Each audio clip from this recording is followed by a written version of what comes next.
Wait, what? Okay, you're just like me. You've never heard of Sherman Oaks Castle Park. Well, Saida Pagan is here to tell you all about it.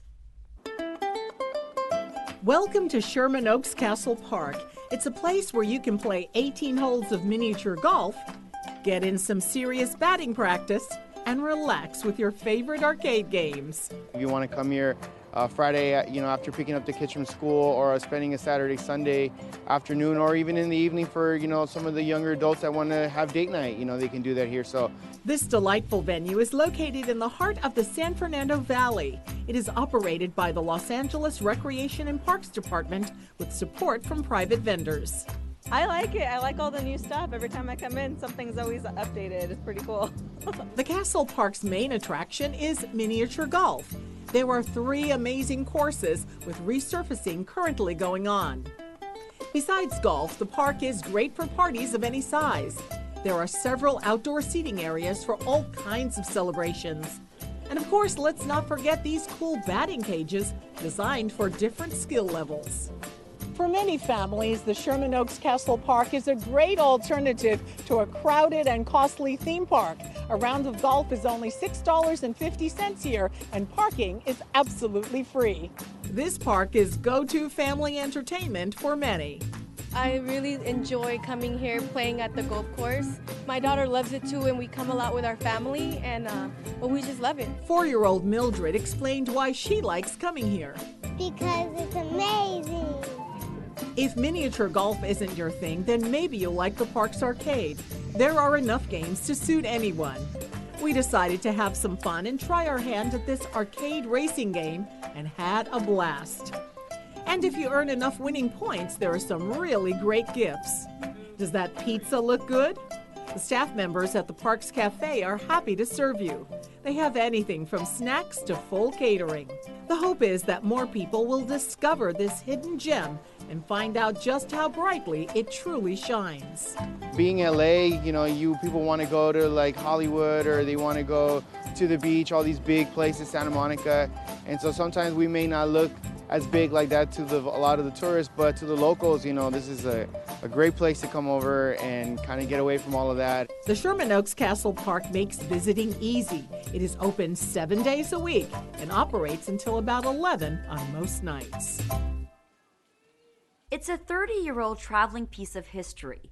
Its purpose used to be to divide, but it has since become a symbol of unity.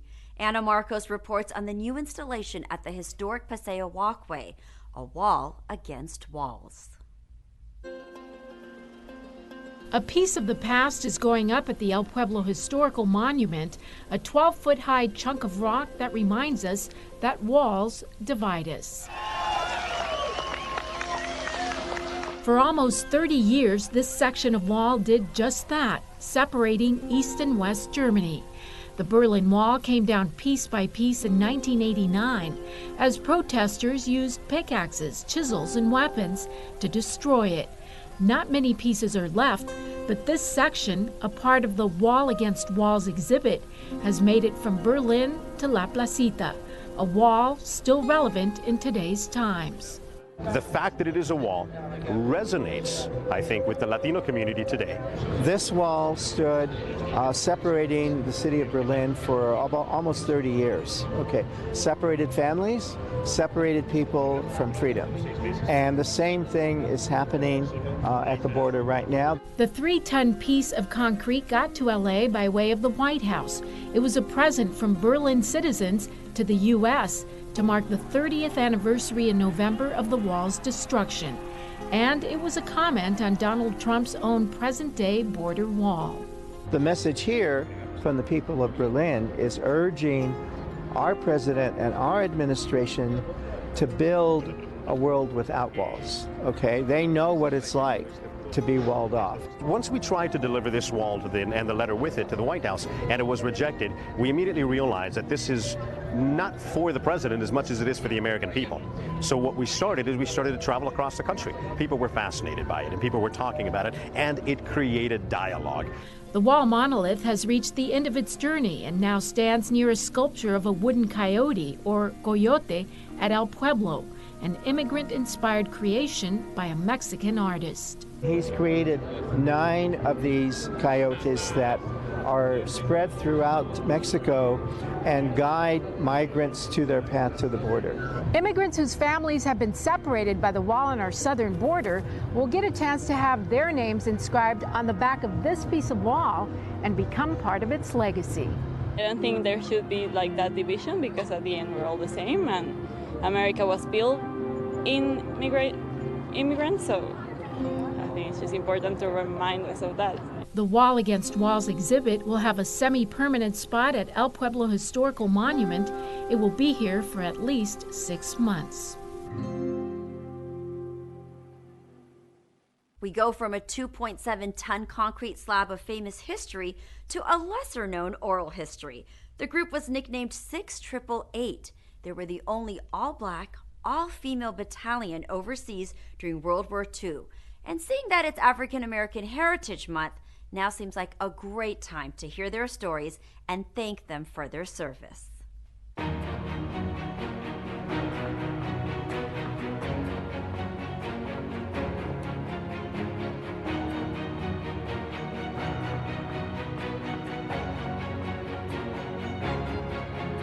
This presentation is going to focus on the 6,888th Central Postal Directory Battalion, the only all-African American Women's Army Corps regiment to be deployed overseas during World War II. They were brought in to sort a huge backlog of mail in the millions of pieces. The Army, frankly, didn't know how to do it because the troops were moving across Europe so fast that they weren't able to keep up and deliver the mail from the soldiers' families. When, we give these presentations, a lot of people come up and, didn't, especially the younger folks, like, we didn't know anything about these women, We're inspired, in a time when there was no civil rights for women and also for African Americans. They were able to accomplish something great. I learned about this subject matter maybe a couple decades ago, but I didn't know much. But with Alva Stevenson, she showed me some of the information and told me about her mother was in this unit. And it was like, wow, and knowing somebody who their parent was actually in, because you just don't hear this information. Most important thing, I think, is just to recognize that there were African American women who were actually serving their country. And I was disappointed that the history books never told their story, but at the same time, I'm so proud of them, and I'm proud to pass the story on.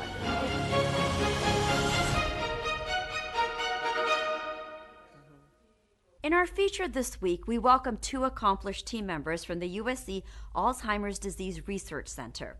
Saida Pagan sat down with Dr. John Ringmond and Dr. Jennifer Leo to discuss what to expect as you're aging.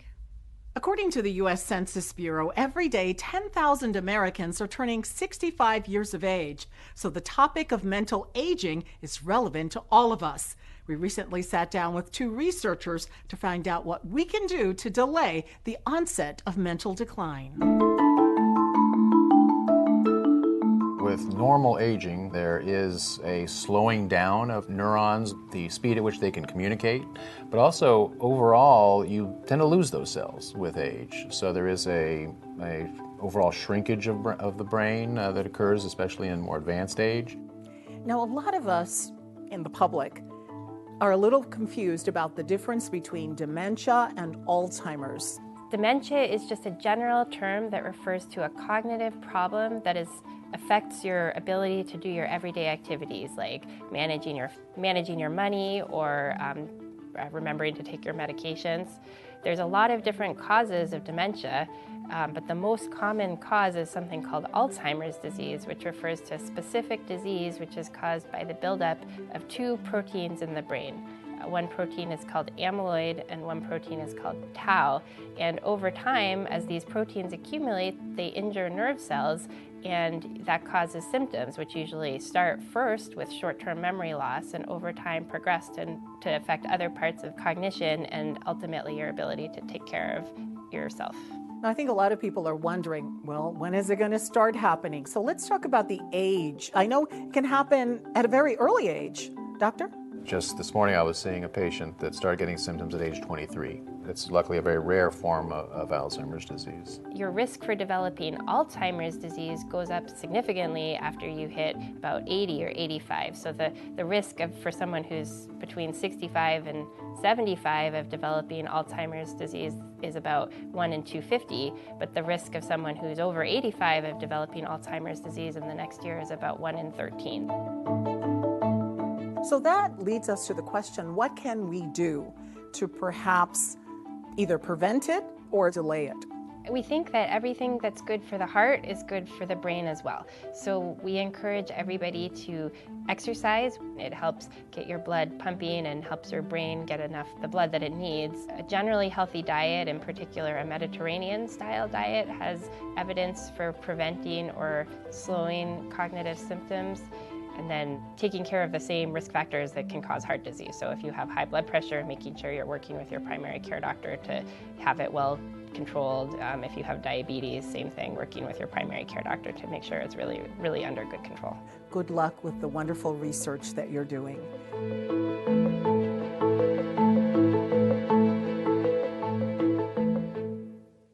A cookie convention puts on a sweet show. A place called home puts on a music festival, and it's music video night at the Annenberg. All this in Things to Do. Don't miss the 2020 LA Cookie Convention and Sweet Show. This event is the biggest baking, pastry, and sweets convention on the West Coast. Indulge your love for all things sweet, salty, and savory in the world of baking and sweets. You'll even get to meet celebrity chefs. The 2020 LA Cookie Convention happens Saturday, February 29th, beginning at 10 a.m. For more information, visit their listing on Gold Star. Artists in Motion present the American Youth Symphony Festival. Together in conjunction with A Place Called Home, AIM is putting together on a fun, family, musical event. It's all in an effort to present South Central's underserved youth with the gift of music. The American Youth Symphony Festival will take place Saturday, February 29th. For more information, visit artistinmotionla.org. Be sure to check out Hollywood Calling, music video night featuring Quinn Wilson. This music video series was launched in conjunction with Mass Appeal to celebrate creatives through the lens of video. Now this groundbreaking series is coming to the Annenberg Space for Photography. Don't miss Hollywood Calling, music video night, happening Saturday, February 29th, beginning at 7 p.m. To claim your free tickets, visit their listing on Eventbrite. And that's a look at some things to do. That's it for this edition. I'm Rasha Goal. From all of us here at LA This Week, thanks for joining. And a reminder that you can catch us online at lacityview.org. We're also available on Facebook, Twitter, and YouTube. See you next time for more LA This Week.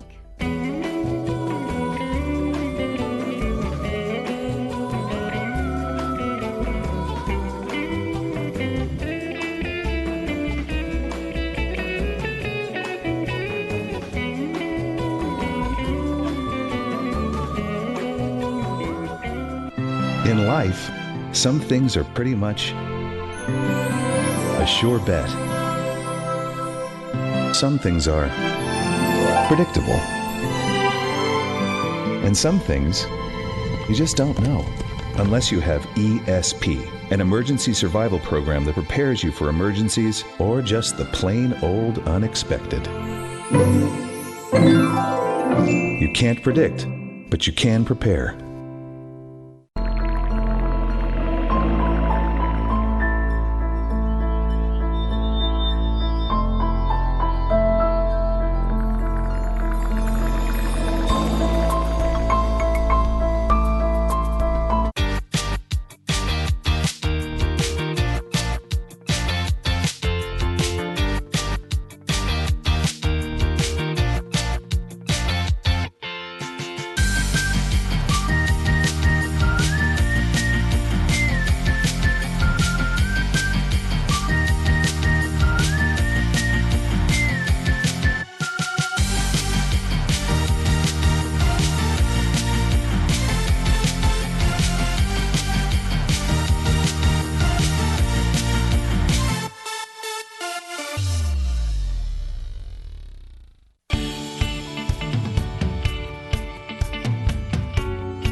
morning and welcome to the Los Angeles City Council. Today is February 25th, and this council meets every Tuesday, Wednesday, and Friday.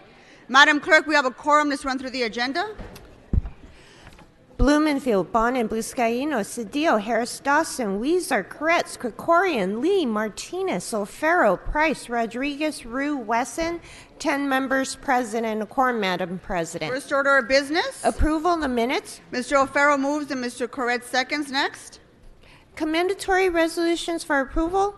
Mr. Wesson moves and Mr. Bob Blumenfield seconds. Madam President, today is Tuesday and time for the flag salute.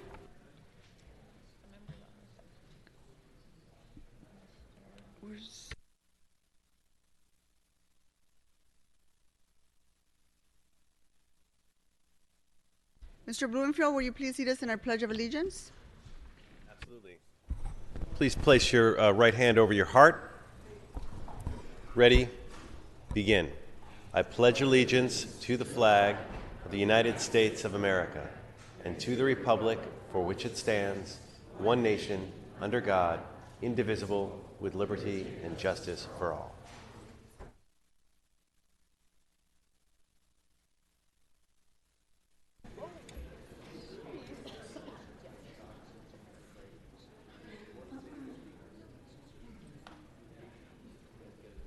Okay, Madam Clerk, back to you.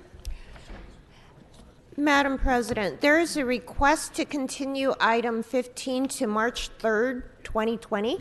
Okay, without objection, that will be the order. What's next? Items 1 through 9 are items noticed for public hearing. For item number 1, the department recommends to receive and file D, E, and F due to change of ownership and fees paid, and to confirm A, B, C, G, H, and I. And Madam President, there are cards on all items. Items 10 through 16 are items which public hearings have been held. There's a request to hold item 12 on the desk. Okay, are there any specials on any of these items, members? Okay.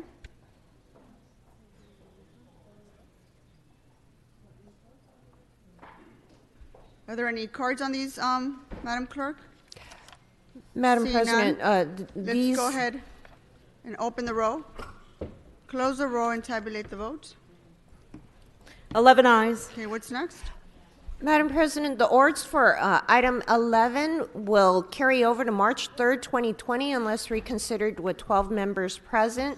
Next are items 17 through 21, and those are items for which public hearings have not been held. 10 votes are required for consideration. Okay, without objections, those items are now before us. Are there any cards? Yes, Madam President. There are cards on 17 through 21. And members, are there any specials on these items? Please go ahead and hold those items then. Madam President, that takes council back to presentations, item called special or general public comment. Okay, let's go ahead and start with our presentations. Ms. Rodriguez, are you ready? I'll do it after.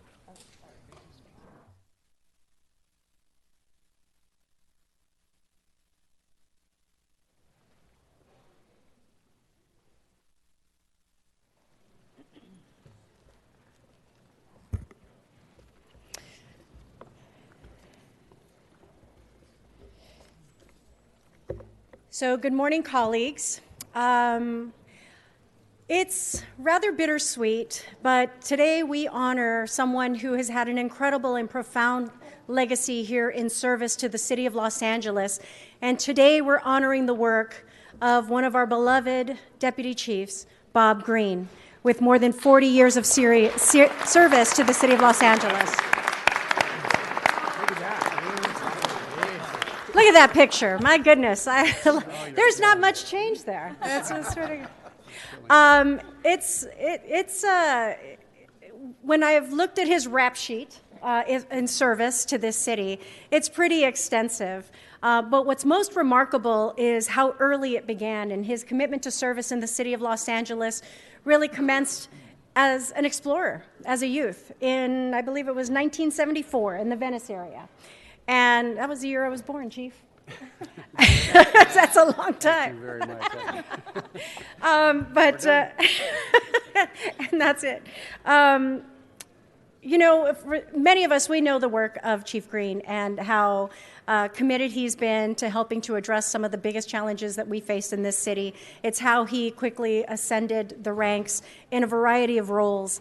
And it's really, you know, the amount of knowledge about the city and this Los Angeles Police Department. I mean, we're going to feel it. We've already begun to feel it, but I know you have done an outstanding job of helping to impart that wisdom that you've had for all of these years onto the next generation of officers in this department. And we're incredibly proud of your work, and I am most proud to know you and your legacy of service here for the city of Los Angeles. Following his service and tenure as an explorer in 1974 in the Venice area, he became a police student worker in 1978, entered the police academy in February of 1980. Chief Green is retiring with an incredible background serving in special operations, which included time in narcotics, SWAT, the K-9 unit, underwater dive unit, bomb squad, and served as a pilot for the Air Support Division. During his tenure, he was assigned as the commanding officer in the Operations Valley Bureau in 2015, overseeing the largest bureau in the city, comprised of 7 geographic areas and several specialized units. He commanded approximately 1,900 sworn personnel and 115 civilian personnel in these geographic divisions that cover 240 square miles of our city, with a population of over 2.1 million people. In 2017, Chief Green was tasked as the commanding officer of the Transit Services Bureau, which was newly established at the time and responsible for all policing at Metro. And it's no surprise that it's because of that tenure in service there that he's now been tapped to lead that effort over with Metro.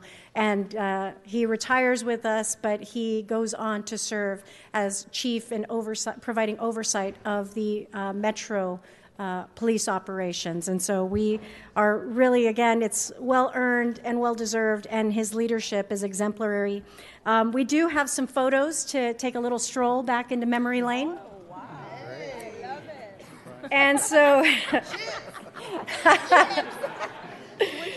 so this photo is from 1986 with, then Officer Phil Tingarides in the middle, Chief Green on the right. Yeah, but I'd like to have the before and afters of Chief T and Chief Green together. That's a great shot. This next photo is Chief Green with his sons John and Joe. Sweet, love it.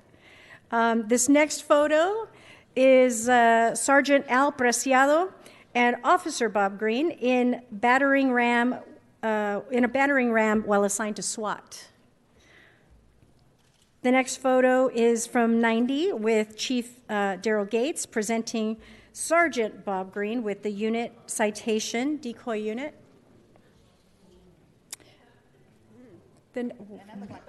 That's a movie shot right there, right? This is a shot in 1990 with the K-9 unit, Sergeant, bank robbery suspect in search. The next photo is also with the K-9 unit right there. 1994, the dive unit, body recovery at Debs Park. 1997, Air Support Division, Sergeant.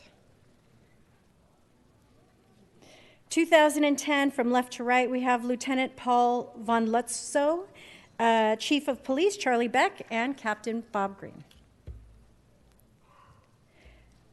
Oh, you roll with a crowd there. 2000, I love it. 2011, it's the swearing in for now Commander Bob Green. And here in 2019, we've got former Chief of Police Bill Bratton, Chief of Police Michael Moore, and Deputy Chief Bob Green. And here we are. Here's our before and after from this 1974 photo of Explorer Bob Green and 2009 Captain Green from 77th Division. That's a great photo. Let's please give him a round of applause.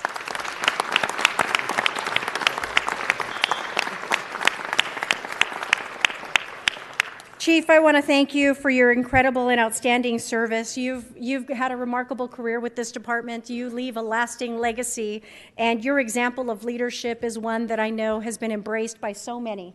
And you know, it's really it's hard to let you go, but we know you're not that far away. And I couldn't be I couldn't find more comfort in the fact of knowing that you are going to be in charge of our Metro services unit, because that's one that's very important to providing the safety and security for passengers on the Metro system. And you know, we know that you're going to take all of your diverse and breadth of experience and apply it there and put it to good use. So congratulations to you. We couldn't be more proud of you and your service to the City of Los Angeles.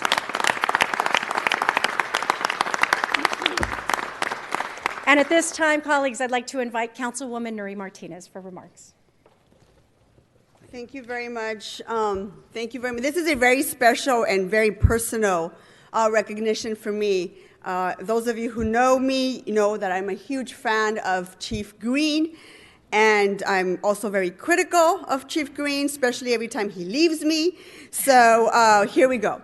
I do want to recognize, and I think it was mentioned already, 46 years of dedicated service to the LAPD to protect and serve is something to be applauded. I want everyone to please give him a big round of applause. 46 years with our department.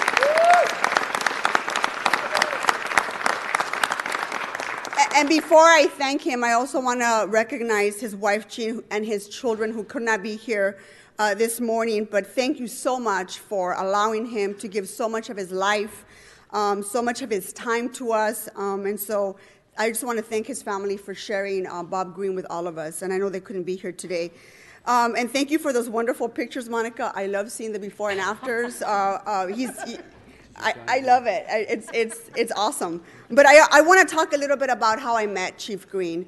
You know, when he came to the Valley back in 2015, we had a meet and greet in my office, and I said to myself, you know, who is this guy? What is this guy about? And he started to talk to me about the importance of kids and be able to help children and youth, especially in detention centers and juvenile halls, and how do you make these kids turn their lives around? And I said, but I got a to-do list. That's great, and we can work on all that. And I said, we need to start dealing with the illegal pot shops in my district. We need to also deal with the illegal gambling that takes place in my district. And a couple of years ago, it was Chief Green who wanted to address the problems at the Sepulveda Basin with all the encampments that's been going on there, with almost 200 people living in the basin. And it was you, Chief Green, who said to me, we've got to do something to help people in the basin to relocate, because this is not a way to live, especially in the United States of America. We need to do better, and we have to be able to help people. Back in 2015 is also when it was almost a perfect storm. I was talking about human trafficking issues. I was dealing with the police department. I was trying to change the culture of the department so that we can finally stop calling these kids prostitutes or hookers and actually start addressing the issue of human trafficking and call these children victims, because that's what they are. And when I met with Chief Green, he said, you're absolutely right. We need to change the culture of the department, and we need to go after the bad actor. And in human trafficking, you know who the bad actors are? Pimps. Because they're the ones trafficking our young women and our children and our communities. And he said to me, what we need to do is put together a human trafficking task force to address the issue of human trafficking here in your district, and that's what we did, and we did it together. If it wasn't for Bob Green and what he did in South LA in 77s, we would not have been able to launch the very first human trafficking task force in the San Fernando Valley and actually go after the bad guys, the pimps. He stood with me shoulder to shoulder at every single press conference. He said to me, don't give up. The culture of LAPD will change. The community will start to see these kids as victims, and we're going to actually change lives and be able to rescue kids off the streets. And we did that together, sir. We did that together. We did that together along with the men and women at LAPD, along with CAS and Journey Out and Saving Innocence. We've been doing that, and we've been doing that together. It's been so successful that we have a human trafficking task force in the West Bureau and the South Bureau to address this issue and take it head on. I also want to say that I kind of got in trouble one day when I was before the Public Safety Committee, and I addressed my fear of riding on the red line. And I said, we need to do better, and we need to make people feel comfortable that when they get on our transportation system, especially those people who cannot afford anything else, the women who go take care of other people's children, the janitors that need to get to work, the restaurant workers, the cooks, we need to make people feel, they need to feel safe. And I remember I got a lot of backlash, and you called me and you said, well, how about you meet me at the red light in North Hollywood at 3 o'clock in the morning? I said, you're on. Showed up at 3 o'clock in the morning, and we rode the red line up and down through the city to make sure that we were addressing all issues of safety. For me, the issue of a woman and her children getting on our system and making sure that they feel safe, they know who to turn to, they see a police officer that they can turn to in case something happens, is important to me. And Chief Green made sure that he helped me understand that, and that we were making the system safer for everyone to feel sure that when they got on, they were able to feel safe. But I also want to say that with that, before he went on to become the head of our Transit Bureau, I was very upset when I got a phone call from now Chief Moore, who left me a message on a Thursday night at 7:30 in the evening as I was making dinner. He left me a message and said that I was going to be losing Chief Green because he was being transferred or being promoted out of the San Fernando Valley. I cannot tell you how upset I was. Not only because this man has been my hero and my partner in dealing with some of these difficult issues, but because I always feel that the Valley doesn't get its fair share. We finally find somebody good, and they decide to take him from me. So it took me a long time. I remember I called you at 10 o'clock at night, and I said, what did you do? Bob, tell me right now what you did, and I will fix it for you. How did you get in trouble? Who did you upset? Who was trying to, I figured that getting a transfer or being moved out of the Valley was a punishment of some sort. And he said, calm down. And I said, no, I want you to stay here until I leave. We need to continue to do the work. He said, it's fine. I need to go fix the problems at the Transit Bureau. And I accepted the position. I've got to do it. And he calmed me down, and he actually helped me not jump off a cliff. And ever since then, I knew this man was special. I knew this man was special not only for me and my office and our friendship that we have, but this man is a special human being. He cares about this city. He cares about its people, and he does everything he can every single day to promote the good things of this wonderful department. So again, Bob, this is not a goodbye, because I'm going to call you. I know where you live. I have your cell phone. I know how to get a hold of your wife. And to me, this is just a very special man. I want to just wish him all the best and know that this continues to be your family. We continue to be your family, and we have your back. With that, I want to introduce Chief Moore.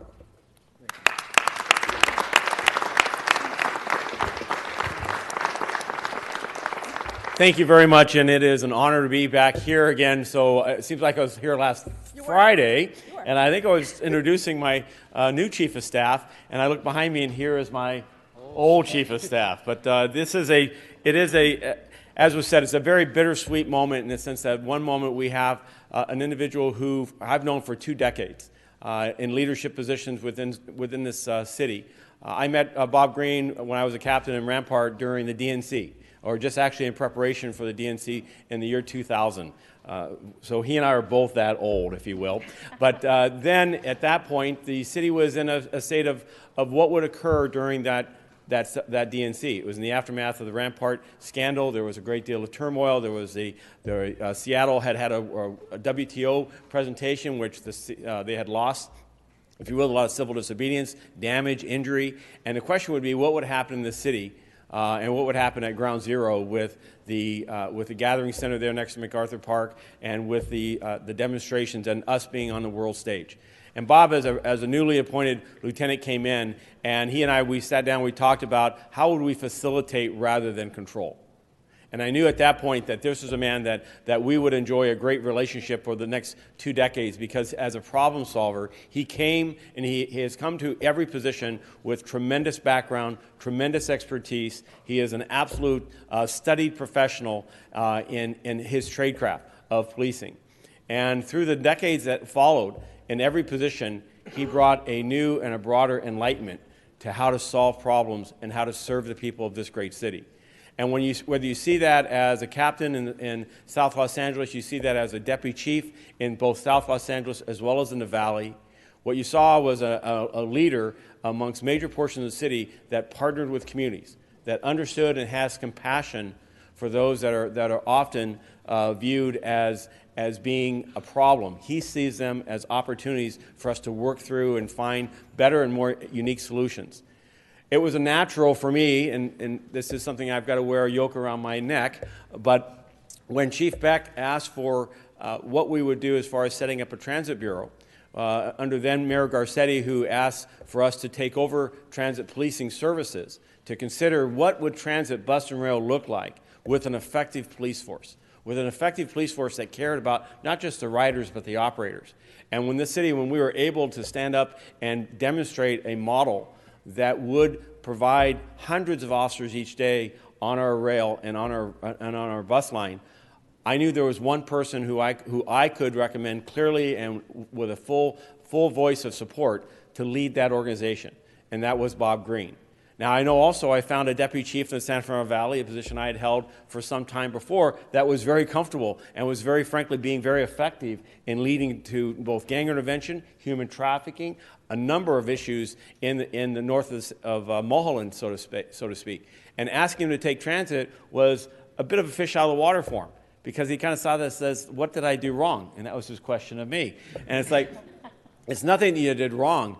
You see opportunities and you see chances and you see growth potential that many others do not. And you're never a maintenance manager. And he jumped into that position, he demonstrated, and he set an ethos, a set of values that to this day, the Metropolitan Transit Authority, bus and rail, enjoys a much safer line, a much more secure line, and certainly LAPD enjoys a tremendous improvement in our standing amongst the transit community for being partners and for being people who provide service, who provide an open hand, who say good morning and good evening, and are welcoming and facilitating the transportation of hundreds of thousands of people. So with Chief Beck's retirement and my appointment as chief, I had an opportunity to understand who would be my chief of staff, and it was a no-brainer. And establishing my senior team, my chief of staff is the gentleman right behind me. And again, his question is, what did I do wrong? And again, it's never a matter of him ever doing something wrong. He is capable of doing any task before him. He jumped in as chief of staff. He's been corralling and organizing and facilitating my senior team since my appointment. But I knew in that appointment that at some time it would come to an end. Because after 44 years of service, I think it's fair for him to start the next volume and for him to start the next chapter. And so as MTA, with Alex Wiggins finding an appointment in New Orleans and an opportunity existing there, it was, again, a no-brainer for the MTA to look, and as they looked across the country, to find local talent, a man right here who understands what it means to have safety and how important that is for the transit community, both operator and as well as person traveling. I look forward to his role there. I look forward to him continuing the type of problem solving, the type of effective policing that gives people trust in government, that gives people trust in its systems. And I'm going to miss him, but I could not be prouder of having him as a partner now as we go about to the essence of public safety. And I will close by one point of this, and that is a last point. 44 years of service, beginning as a young person. Many times I've seen in this profession, just as a picture of before and after, it wears on you. And it can wear on your family. It can leave oftentimes a point of when a person retires, they don't have that second half, or they don't have the rest of their life to make them whole. And certainly as elected officials, and a daunting a task as we have in governance of this city, you know the sacrifices that are made 24/7, 365. What I am so proud to the 13,000 men and women of LAPD is that Bob Green is a shining example of how you can do it all, of how you can have faith, and how as that faith leads and directs you, it provides for a family, it provides for a support network, and it allows you to come to work with a clear mind, a certain purpose, and to go out and accomplish great things. So Jean couldn't be here today, but I hope that there's through some electronic medium somehow she might say that, see this, for me to say, Jean, thank you. Thank you for the long hours, for the tireless support of your husband, for the raising of those children. Each of those young people have a successful path in front of them. They're accomplished, and they have a great deal more to accomplish. Couldn't be prouder of my friend, my colleague. God bless Bob Green. Thank you. Thank you, Chief. So, Ms. Rodriguez, we have a few members on the queue. Go ahead. I'd like to turn it over to Mr. Harris Dawson. Thank you so much, Mr. Chair, and thank you, Chairwoman Monica Rodriguez and Council President Martinez for bringing this presentation and bringing Bob Green, who I think is a shining example of the best of what Los Angeles Police Department leadership can be.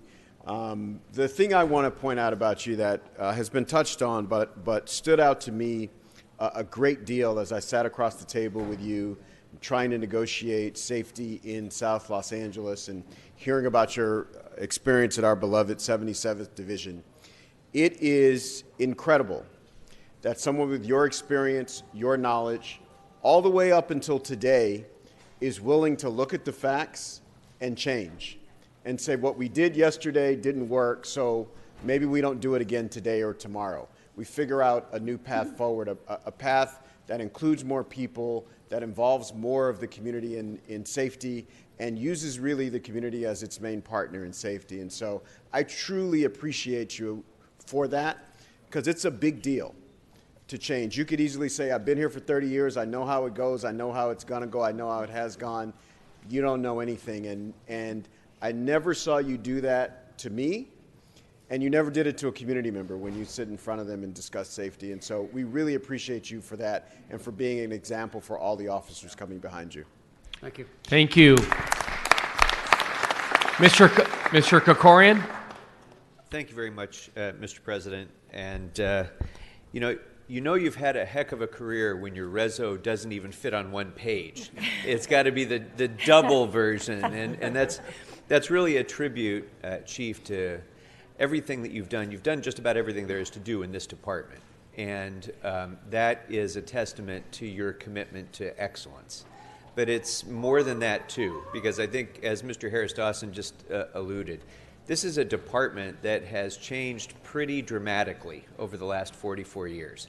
And for a single person to have excelled in so many different areas across that transition is especially remarkable. This is not the same department that it was in the 80s or the 70s. And it's a fundamentally different place. And for you to have led through those changes is a real tribute to your vision and to your flexibility, as well as your commitment to excellence.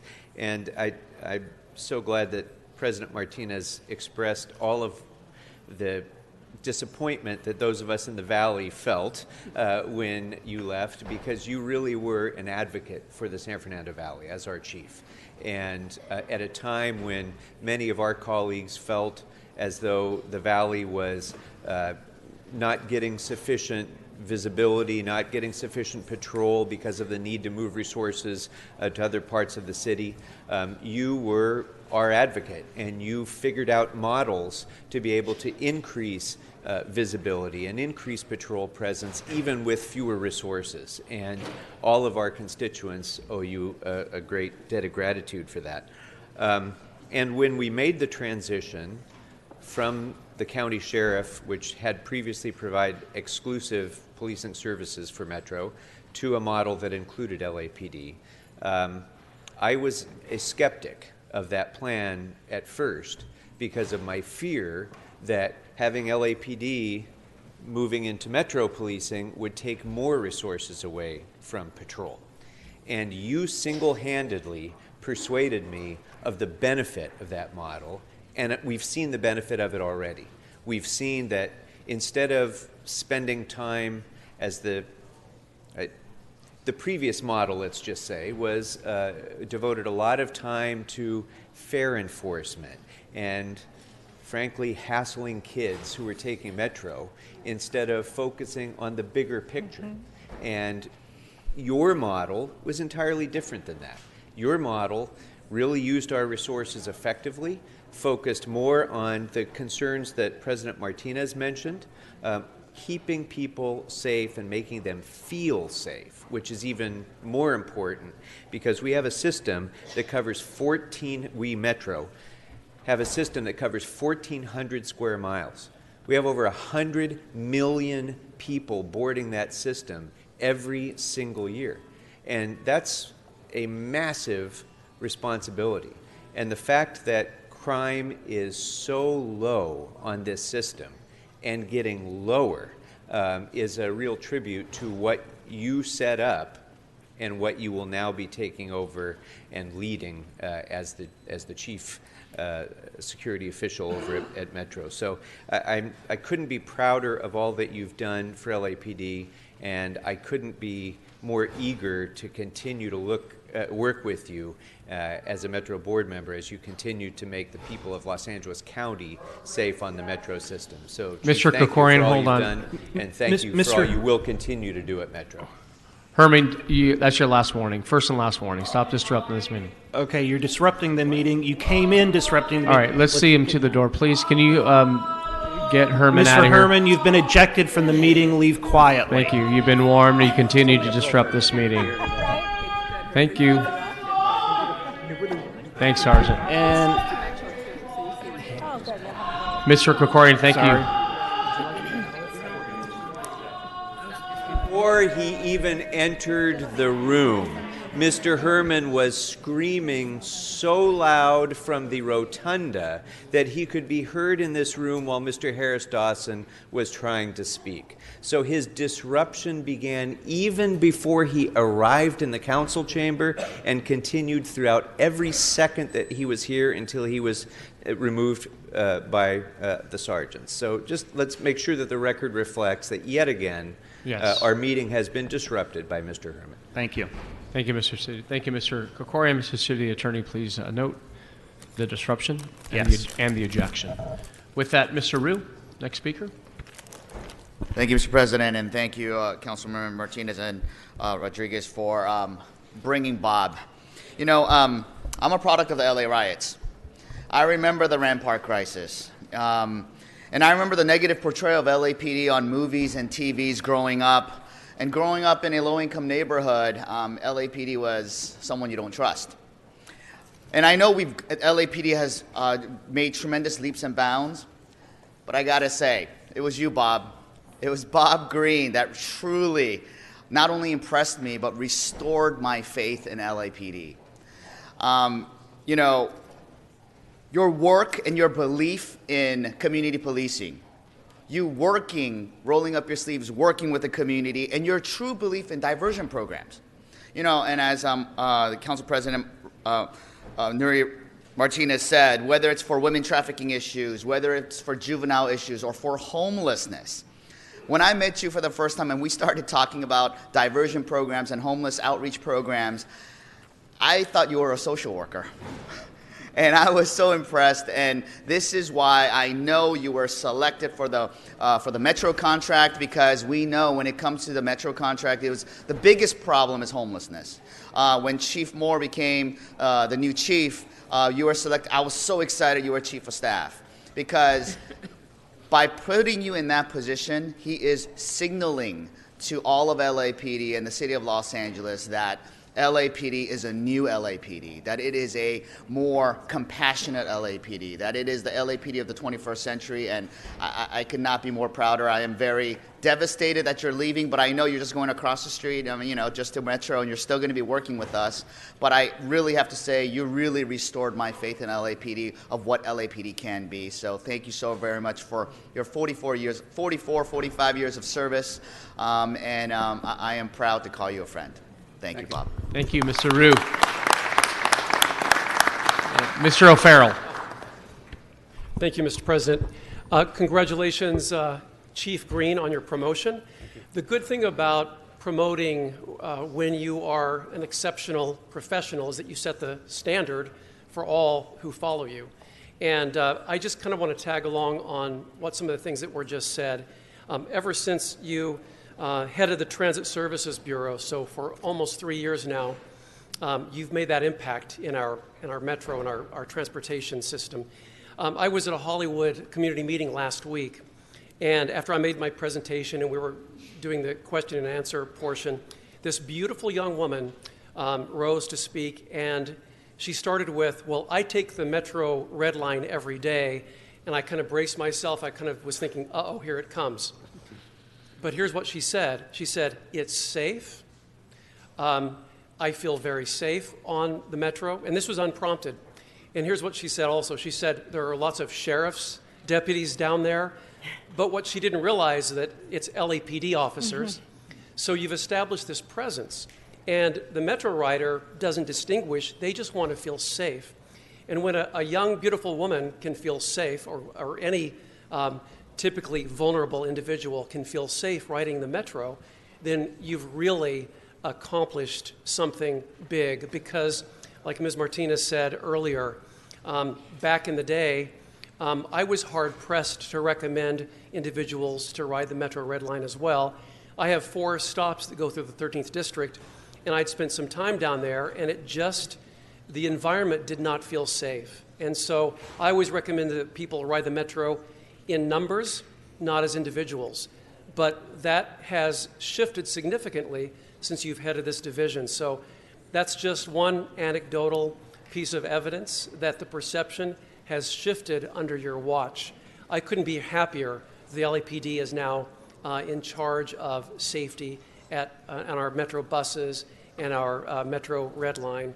And you have made all the difference in the world for that, and what an achievement that is. So we should really be thankful for your promotion, because no telling what kind of great influence you're going to have now as Deputy Chief. So congratulations, and thank you for your success in heading the Transit Services Bureau. You've made a real difference. Thank you. Thank you. Thank you, and I'll continue to send my wife to those meetings. Let me add, if I can, to the LAPD Love Fest here for Bob Green. When we talk about LAPD's core values of service to our communities, integrity in all we say and do, and reverence for the law and respect for others, Chief Green, you embodied all of those. I had the distinct pleasure of having a front row seat to your leadership and your command and control, as we call it, in police work. During the 2004 NBA All-Star Game, I was assigned to emergency services and as a direct report to you, and I saw firsthand your management style of including everyone, ensuring this event that will be on an international stage goes flawless, and it did. It's because of your commitment to service to the LAPD and your ability to bring people together to solve problems and do so with integrity. And you probably don't remember this, but I was on probation here at Central, and my TO said, go on a ride-along to the Air Support Division. Never been on an air support, and there you were. I reported to you. You were the pilot of the helicopter, and you were teaching a new TFO, and he just got his wings, per se. And I was sitting in the back, and I was listening to you, and you were a teacher to him. You were very calm and patient as you were piloting the aircraft. And I go, gosh, who is this guy? And I was able to see you move through the ranks, and I understood why. I was telling Alexis here and Laura and Anna how beloved you've been to this organization, to the men and women, and to the rank and file, to the civilian workforce, just because you led with your heart. You led the heart behind the badge that was shown throughout your incredible 40 years with LAPD. Was it 40 or 30? 46. And fast forward to your time in South Bureau, and to Marquise Harris Dawson, what he said, when you embraced the gang intervention and the grid work on the ground, and it was being able to work with gang members, former gang members, and it was just the change of style and the change of policing, and being able to support and be on the ground and embracing the fact that this city is a city of second and third chances, that if you were a gang member and you want to come back and help the community, you have a partner within the LAPD. And when we talk about community-based policing, it was in your DNA, and this is a model now followed by other agencies throughout this country. You're going to be missed, Bob. We love you. We thank you for your service. We thank your wife and your beautiful kids for allowing you to serve this long. And Chief Moore, and you're just surrounded by so much love, and we wish you the best in your next chapter. So with that, back to you. Thank you. Thank you, colleagues. Thank you all for your beautiful remarks. And again, I think his leadership and his legacy of service is one that didn't show what he did wrong. It's everything that he did right. And his leadership has transcended so many different divisions of this department, and he leaves a lasting legacy for all of us to learn from and to grow from. And so it is my distinct honor to invite today our beloved Deputy Chief, Bob Greene.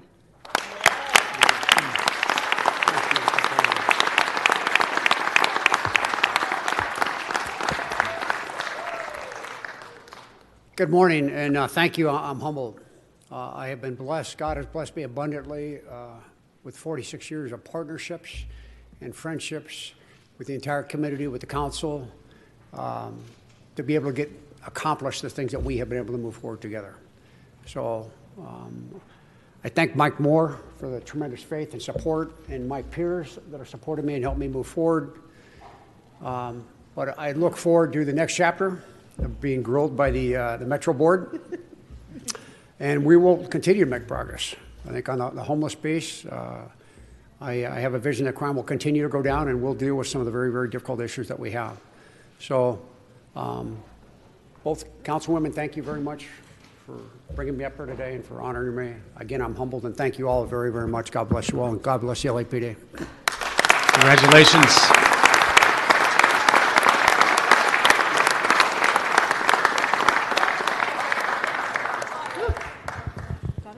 There we go.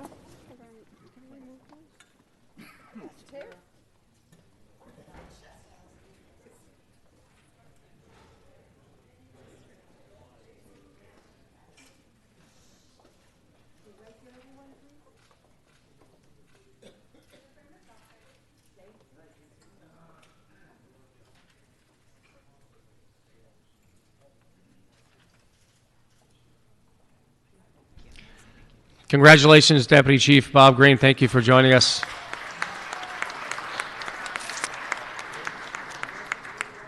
Okay, with that, we have an announcement by Mr. Harris Dawson. Mr. Chair, I want to take the opportunity to acknowledge these amazing women that are standing against the wall and walking up. These are the Legacy Ladies and the Torchettes. Let's give them a big round of applause. Here with Lady Jackie Castillo, and they'll be with us in the building today. And our Stentorians, if you all can stand up, our Stentorians, our African-American firefighters, will be mentoring the Torchettes today. And maybe some of you all will take advantage of the girls' fire camp that we have in the San Fernando Valley after hanging out with our Stentorians. Thank you all for being here, and thank you all for what you're going to do for our great city. Mr. Price, you wanted to add to the introduction? Sure.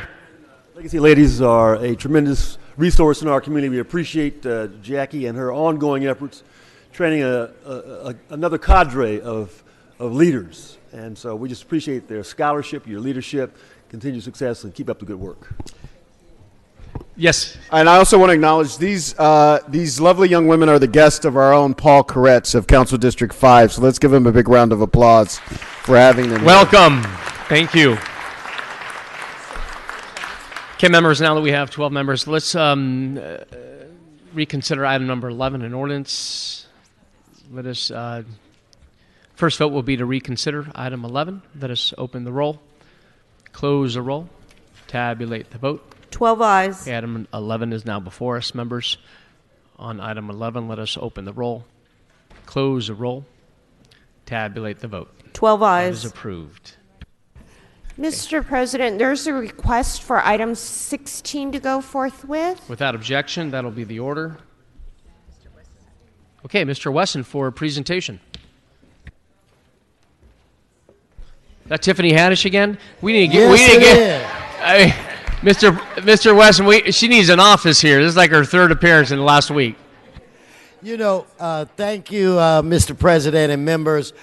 Before I roll into my presentation, I do want to acknowledge a group of young people from Browerman Elementary School East in my district. They're in the back. Give the young folks Let's give them a round of applause. Welcome. Welcome.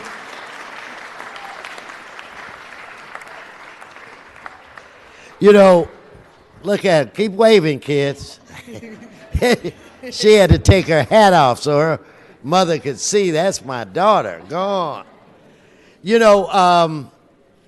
This has been a great Black History Month. And we started it off with Tiffany Haddish. And she just captivated all of us. And she said what I thought was a joke when she said, no, you guys are going to see me again. There's some positive things that I want to do. And she was a woman of her word. And this is the third time that she's been with us this month. Give her a round of applause.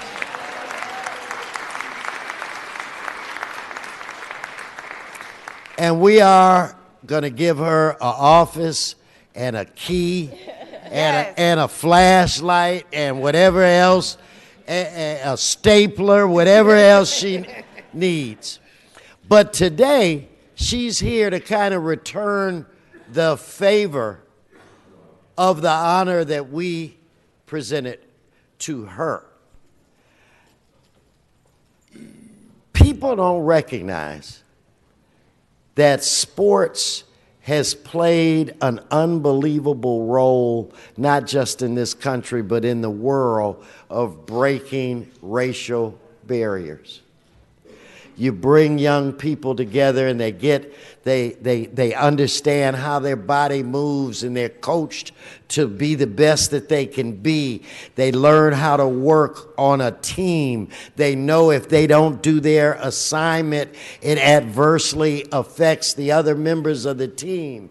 And growing up, unfortunately, it was not something that you saw a lot of women do. In fact, when I was a kid, it was frowned upon.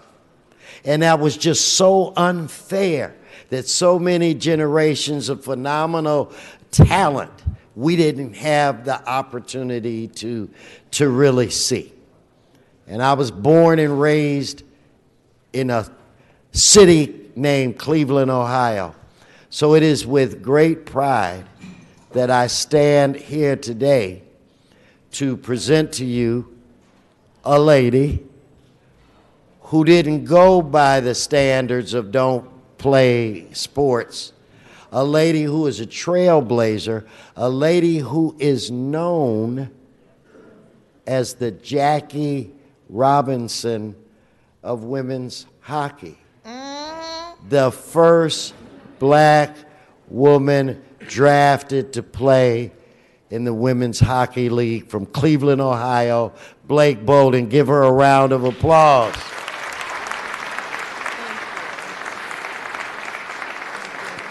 She grew up about 15 minutes, I think, south of where I lived.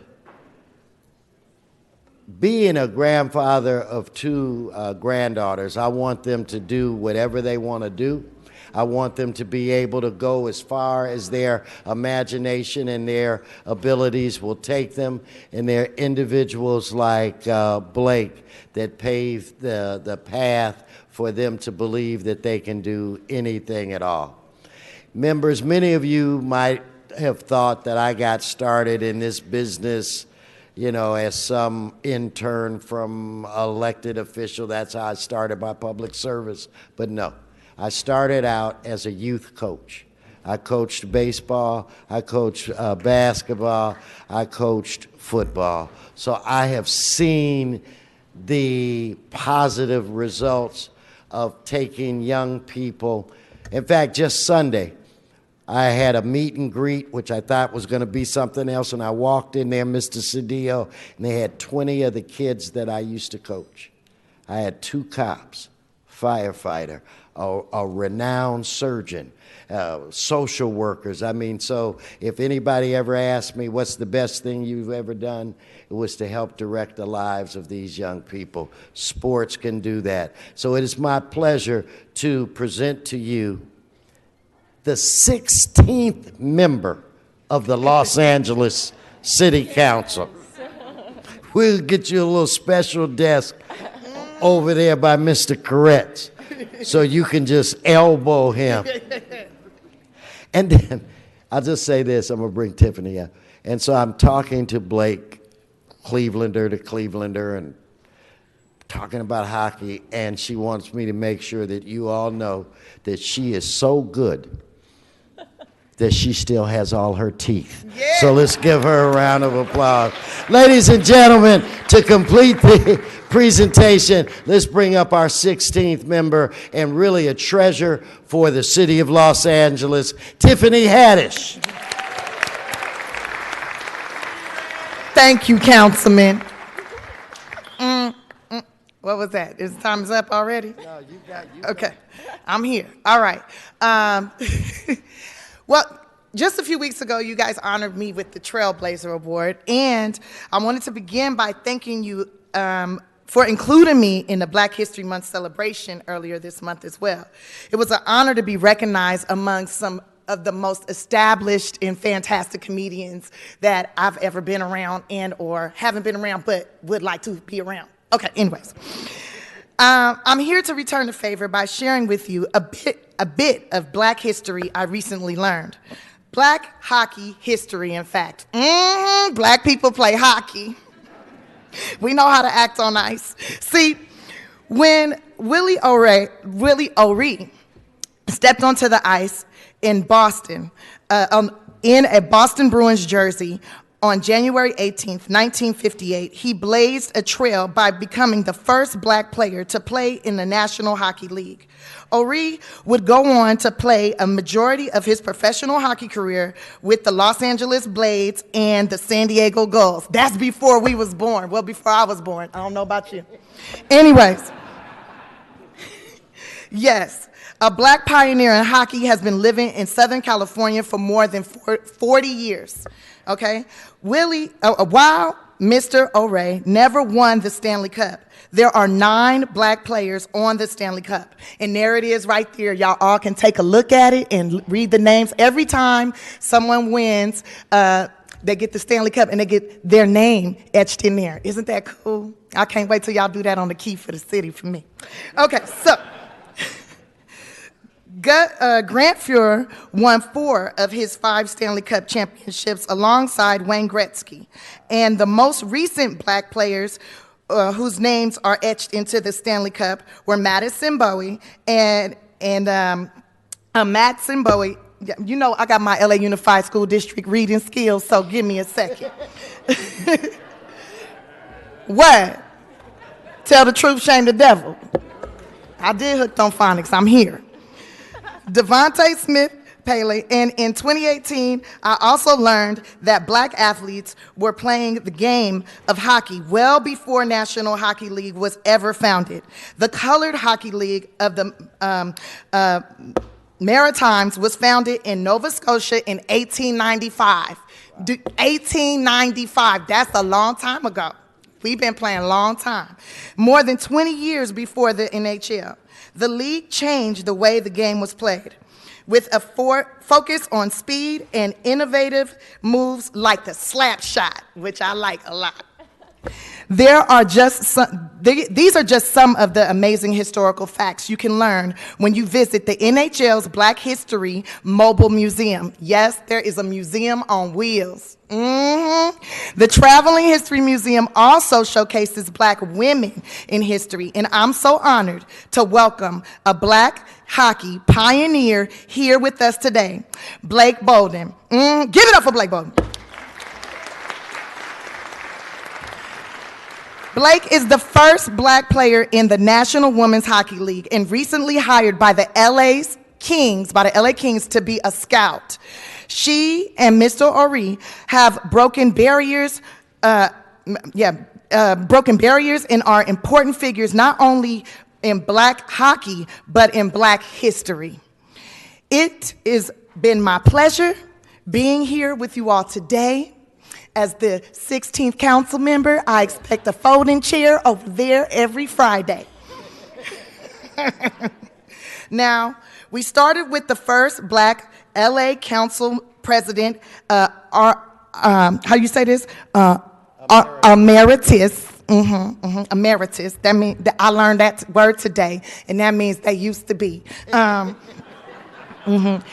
Wesson. Now, I'm honored to introduce the first black female professional hockey player, Blake Bolden. Yes.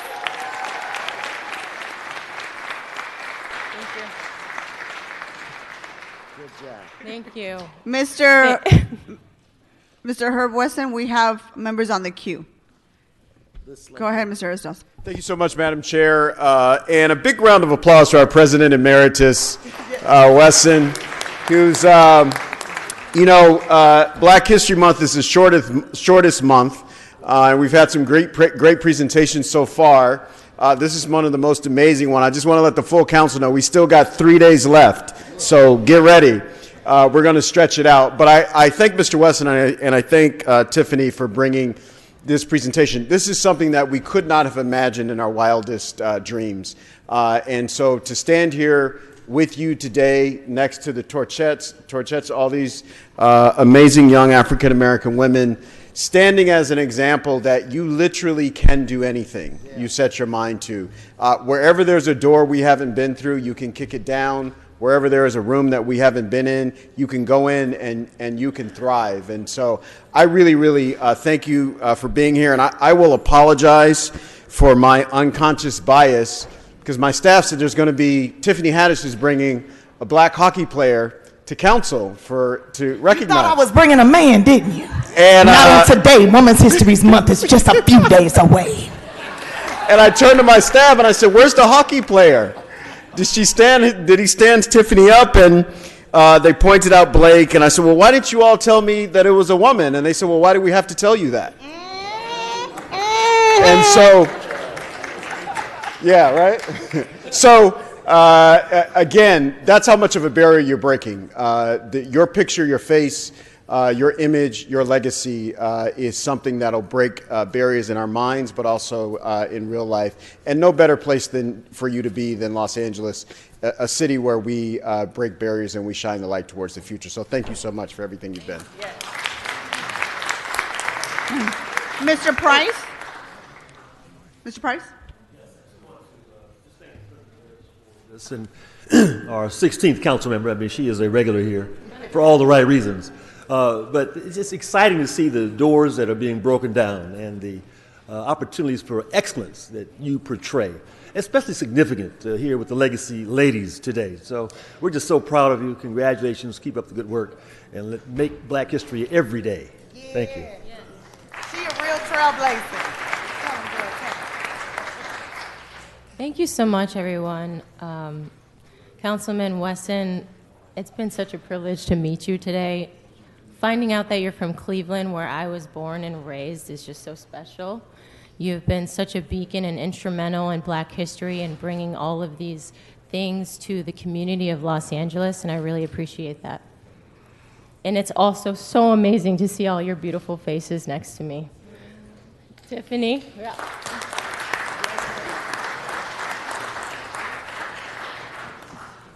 Tiffany, you're incredible. I met you today and I was a little nervous. I was like, oh, I've never met Tiffany. But you brought the Stanley Cup to City Council, and I have never seen the Stanley Cup in the 20 plus years that I've been playing, and I'm looking at it right now. So thank you. That's what happens when you hang with unicorns. She is my unicorn, and we have now become friends. And I really appreciate this moment and everyone here that are sharing this day. Kwame, you're the one who has provided all the information and knowledge that Tiffany knows right now with your Soul on Ice documentary. And you are paving a way for me to be up here on this platform and share my story with the world. So thank you very much. Come on up. He knows everything. about Black history in hockey. So, Kwame, you can say a few things if you want. No? Okay. Okay, he doesn't want to say anything.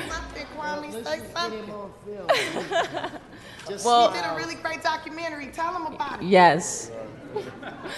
But everyone, thank you so much for having me. I hope that you enjoy this monumental trophy, something that I've always looked up to as a little girl. When I was 7 years old, I picked up a stick and I looked at my dad, who, Chief Bob, was a police officer as well, and he's retired. So that's very instrumental for me because he's the one who introduced me to ice hockey. So yeah, enjoy this day, guys, because this is really cool. So thank you. Thank you very much. Thank you. Don't be afraid to take a look at the cup, though. Go on and look in there and look at the names. Oh, and that's for her. And then what we want to do is two things. We've got something that I'd like to present to you, but I want to just tell you what is the coolest thing about being the first. The coolest thing about being the first is knowing that you won't be the last. Yeah. Ladies and gentlemen, let's give Blake Bolden. Mr. Weston? Where's Stephanie? Mr. Weston, Mr. Koretz would like to say a few words. Oh, I'm not sure it was important enough to still do it, but I just wanted to say... It's too late now, you're up. Yeah, I guess I... You press your button, sir. So, Tiffany, if you ever want to, I'll be the 16th member. I'll sit in the folding chair. You have my seat anytime. And I also wanted to congratulate you on being such a unique and groundbreaking player, because I've met a lot of hockey players, and I've seen them and I've spoken with them, and you are the only one that still has a full set of teeth. So I know that's because of your great skill. I hope that you maintain that record, and I look forward to watching a very successful career. Thank you.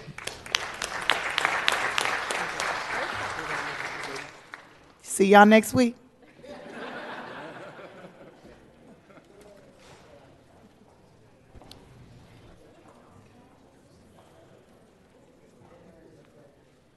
Madam Clerk, you have an announcement? Yes, Madam President. Item 21 is continued to February 26, Wednesday, as well as the amending motion for item number 12 has been posted, circulated, and is before council. Okay, without objection, that will be the order. Mr. Price, are you ready for your presentation, sir?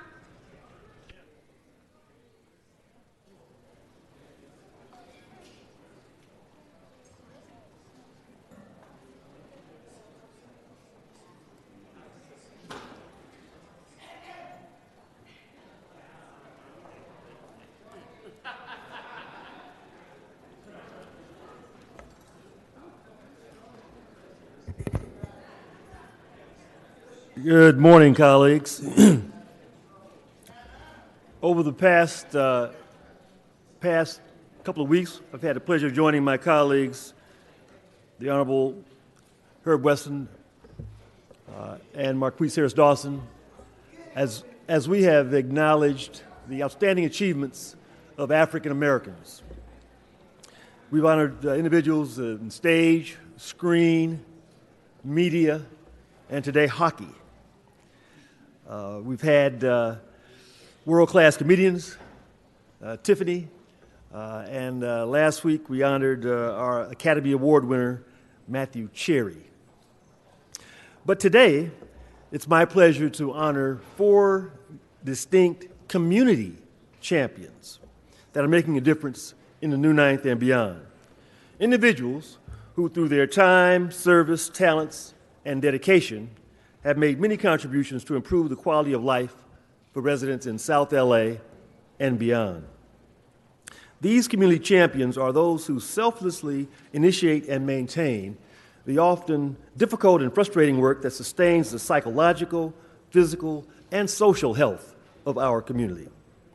We're honoring them today not only to highlight their character and achievements, but also to present examples of what should serve as inspiration and motivation to others to support their work or to become community champions themselves. I'm delighted to shine a light on these unsung heroes of the 9th District during African American History Month. So let's get started. Our first honoree is Neely's Educational Materials and Supplies.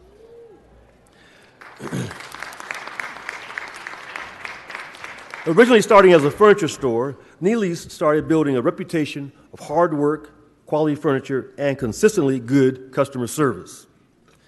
In 1965, 55 years ago, after several entrepreneurial ventures, I.W. Neely and J. Grace Neely moved the Neely's family store to 59th and Broadway. Several years later, Mr. and Mrs. Neely's son, John Neely, joined the business to help manufacturing school furniture. After a few short years, the Neely family stores transitioned to wholesale and retail school supplies, and Neely's Educational Materials and Supplies was born. In 1986, Mrs. Neely assumed the duties of president and CEO, while John Neely became vice president, and the grandson, Gerald, joined the ranks. 3 generations of success. To this day, Neely's continues to serve the greater LA community by offering quality products, and it strives to maintain low prices, knowledgeable customer service, and has become one of the best places to find supplies for school, home, or office. The family is a reminder that when you follow your passion, hard work, and live your life with integrity, you will leave a legacy. Please join me in honoring Mr. Gerald Neely for his commitment to investing in the new 9th through a thriving business and positive community interaction.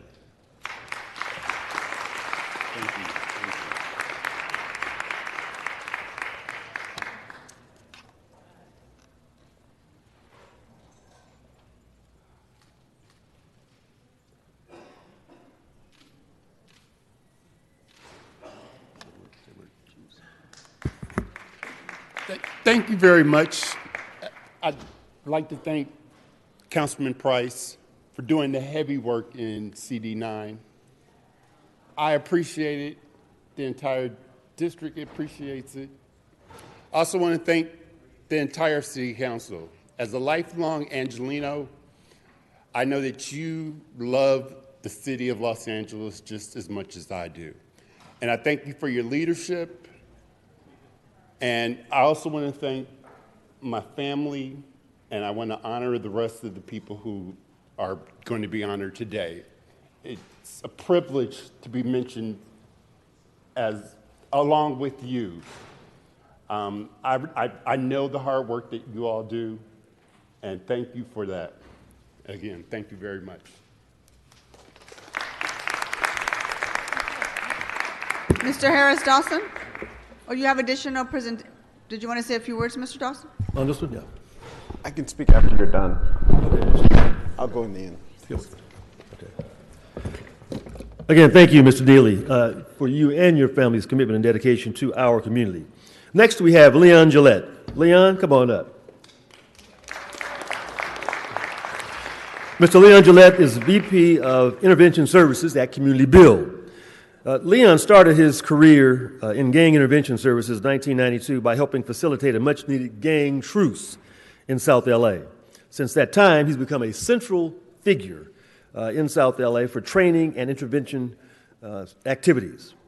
Over the past several years, he's received numerous awards and recognitions from the mayor's office, President Bill Clinton, GRID, and LAPD, to name a few. As a result of Leon and his team's efforts, along with community partners, the Southwest Division of LAPD has received the distinction of being the safest part of South LA, having reduced shootings from 1,200 per year to 300 in last year. In fact, Leon helped the city launch and manage the Community Safety Initiative, authored by our colleague Marquise Harris Dawson, which provided safe patches to 12 parks in districts 8, 9, and 10, and 12. Mr. Gillette championed several teams to provide 4,700 hours of safe passage patrols and successfully de-escalated 35 incidents and mitigated further violence. Please join me in honoring Mr. Leon Gillette for his selfless efforts to make South LA a safe place for families to live, to work, to play, and for our children to have an opportunity to survive.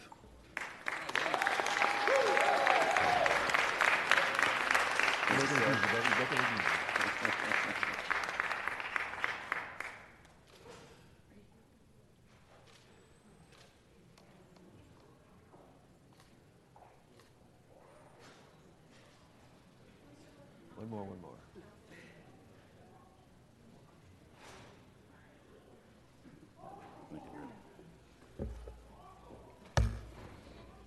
Good morning, Council.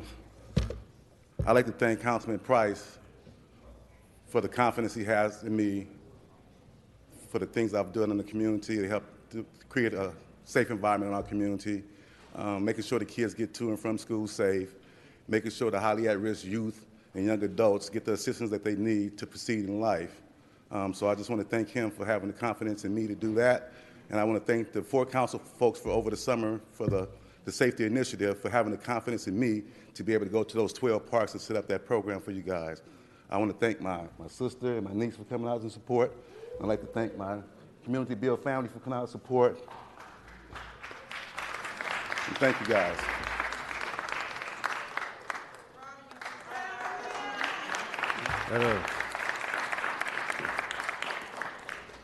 Next up, we have Dr. Curtis Hughes. Come on, Dr. Hughes, come on up. And he's joined by his wife, Tanisha. Born in Mississippi, Dr. Hughes' family moved to L.A. When he was a young boy, attending elementary school through high school in the L.A. Unified School District. A proud graduate of the legendary John Jefferson High School in District 9, he later returned to high school to coach basketball and played a role of father to many of the students on and off the court, also while continuing his education at Arizona State and California State University at Fullerton. He was ordained as a minister in August of '96 at New Zion Missionary Baptist Church, after attending the Christian University for the Nations in LA and ultimately earning his doctorate degree in 2009. For 25 years, Dr. Hughes has teamed up with Jack in the Box in South LA to give scholarships to high school seniors in the communities that they live in so that many may continue their education, and he is committed to giving youth employment. Dr. Hughes is a man with a big heart, deep abiding compassion for all people. He's swift to help and slow to criticize. He has dedicated his life to the gospel ministry, ministering the needs of the total man and woman. He's married to Trinita, and they have been celebrating 31 years of marriage together. Let's give it up for that. 4 children and 7 grandchildren. In September 2019, Pastor Hughes passed the torch of pastoring to expand his work of ministry in the community through the entire county. Please join me in honoring Reverend Dr. Curtis L. Hughes, Sr. for his servant leadership and unwavering commitment to expanding opportunities for youth in our community.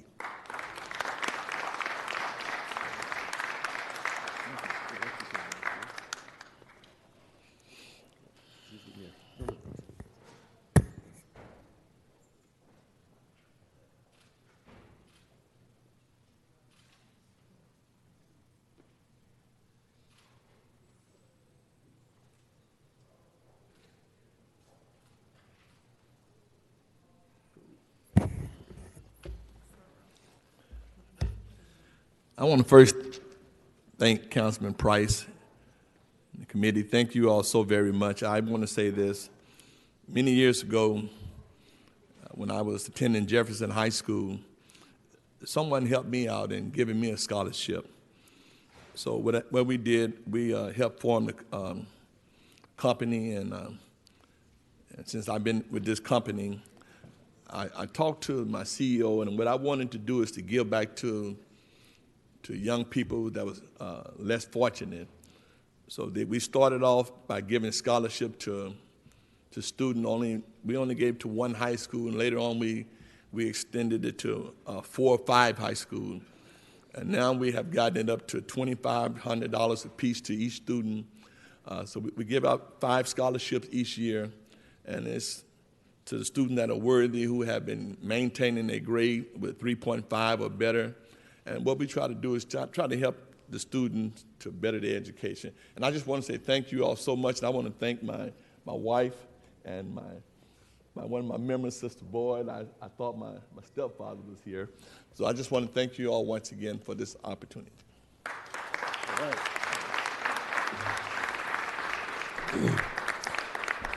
Okay, I'm feeling really inspired by these stories. I hope you are too. Our last honoree is Dr. Kadrill Gill. Come on, doctor. Come on up. Dr. Gill is the medical director of the Vernbro Medical Group. He's a fellow of the American Academy for Family Physicians and honorary consul to the countries of St. Vincent and the Grenadines. Originally from West Indies, Dr. Gill received his Bachelor of Science degree in biology from Columbia University in New York. Subsequently, he received his doctorate from Robert Wood Johnson Medical School in New Jersey and a family medicine residency at the Malmont Medical Center in New Jersey. The Vernbro Medical Center, located on Broadway in Vernon, was built in 1953 by a group of black physicians out of necessity. At that time, back in 1953, at most major hospitals would not allow black doctors on their staffs. Let me repeat that, would not allow black doctors on their staffs, a practice that hurt not only doctors, but residents, especially those in South LA. Vernbro was the first black-owned specialty group practice west of the Mississippi, which expanded into the first black medical group. In the 2018 movie Green Book, which was based on the real-life story of a world-class African-American pianist, Don Shirley, the medical center was a real stop along the journey. In 1991, Dr. Gill purchased the Vernbro Medical Center, where they serve patients from all demographics and have an emphasis on care for veterans and the homeless. Vernbro Medical Center is a multi-specialty facility offering family medicine, a pharmacy, an image center, podiatry, surgery, dentistry, and urgent care services. They are currently undergoing a renovation and have opened up a new recuperative care center and a solar carport, which can power the building. Please join me in honoring Dr. Gill for providing exemplary patient care and developing innovative solutions for addressing the health care needs for an underserved community. Dr. Gill. Thank you very much. Thank you.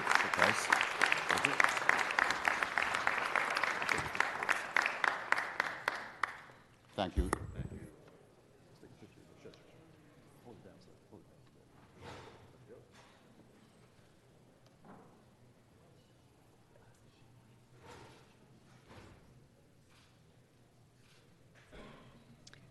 Mr. Harris Dawson.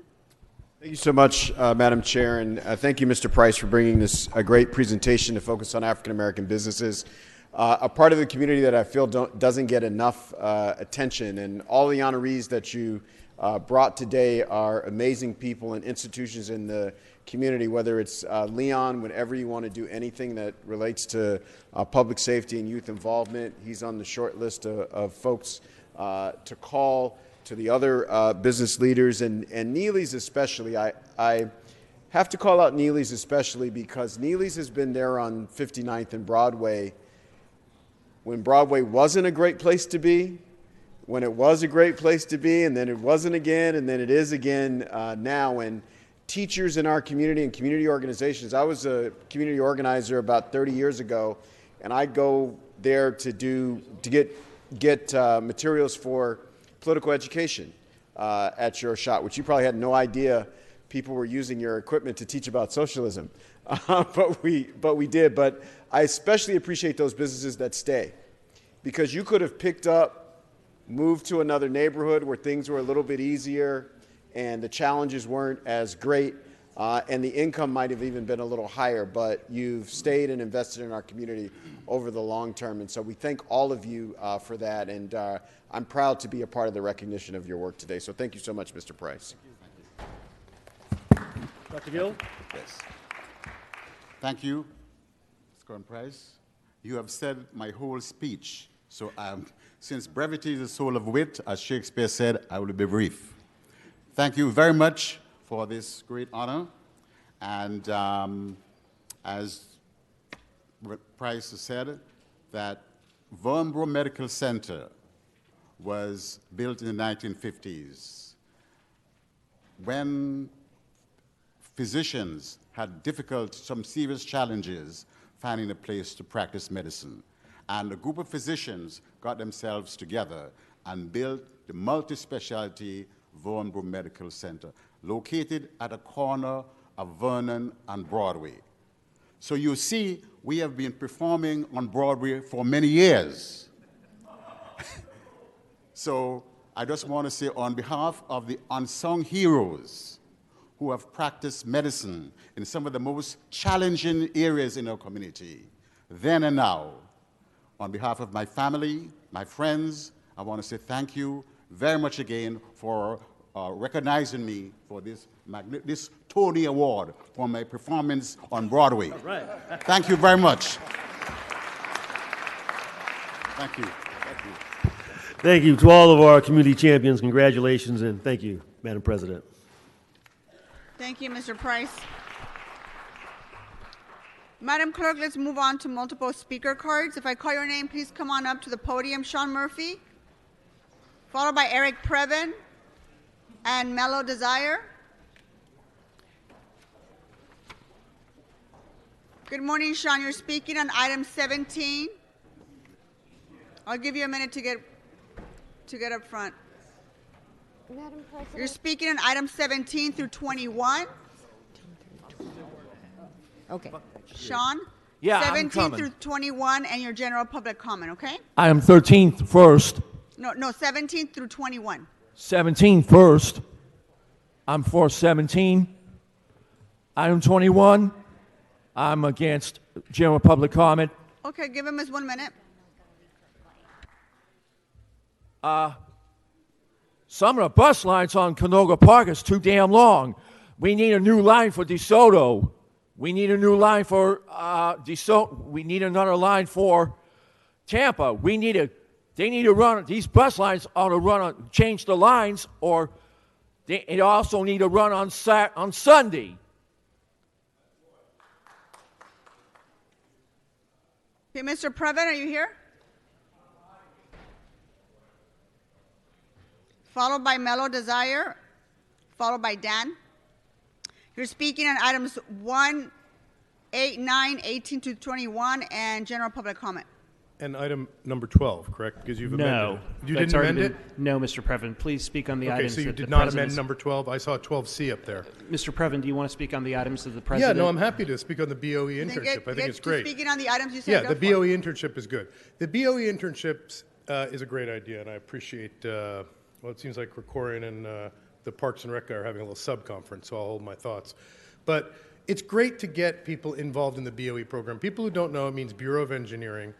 Bureau of Engineering here is they handle a lot of the specking out projects. They put together panels of various groups that will then do construction work, like for the Studio City Rec Center project that they're currently probably discussing, Prop 68, where without any public notification at all, other than the minimum requirement, like sticking a poster on a little tiny bulletin board at the park where nobody looks for notices about governmental changes to our open space, they feel that that's sufficient because the laws were written so long ago. So And I don't Prop understand what 68 item you're on, Mr. Previn. I'm talking about the Bureau of Engineering internship program. And what we're training kids to do is be like Drucker, who speak in between the truth and around the truth, so that they do something called minimum requirementalism, sir. It's where they allege to be outreaching and engaging the community, but that's not what they're doing. What they're doing is, in fact, the exact opposite. So therefore, projects start to merge and build and grow in neighborhoods, and nobody knows about it until it's too late. So that's what we've been fighting in our district. But we're open for a discussion,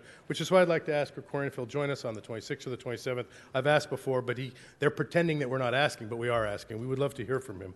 Now, in terms of unsafe streets, it's a big deal, and I don't want vehicles that are oversized coming into neighborhoods which are unsupportable for those kinds of vehicles. So it which is sounds for like sure. you're on item 12, which is not open for public comment, Mr. Previn. Well, okay, we have a disagreement about it. Let's talk about overtime in David Rue's district for the AB 1290 funds to cover some overtime to patrol around Lake Hollywood, just like John Lee did 90,000 in the last 2 meetings for the same kind of thing. It's an election ploy because it sprinkles money around the rich people's neighborhood, gets them all remembering them why they love the council member so much. And he doesn't have to do any campaigning in that space. That's great opportunity. Not everybody has the opportunity. I know Rue's been out there duking it out with his challengers. Herb Wesson has missed the last 3 forums because he prefers to bring Tiffany Haddish down here for 3 meetings in a row to get a little bump, and I enjoy it. We all do. She's a great person.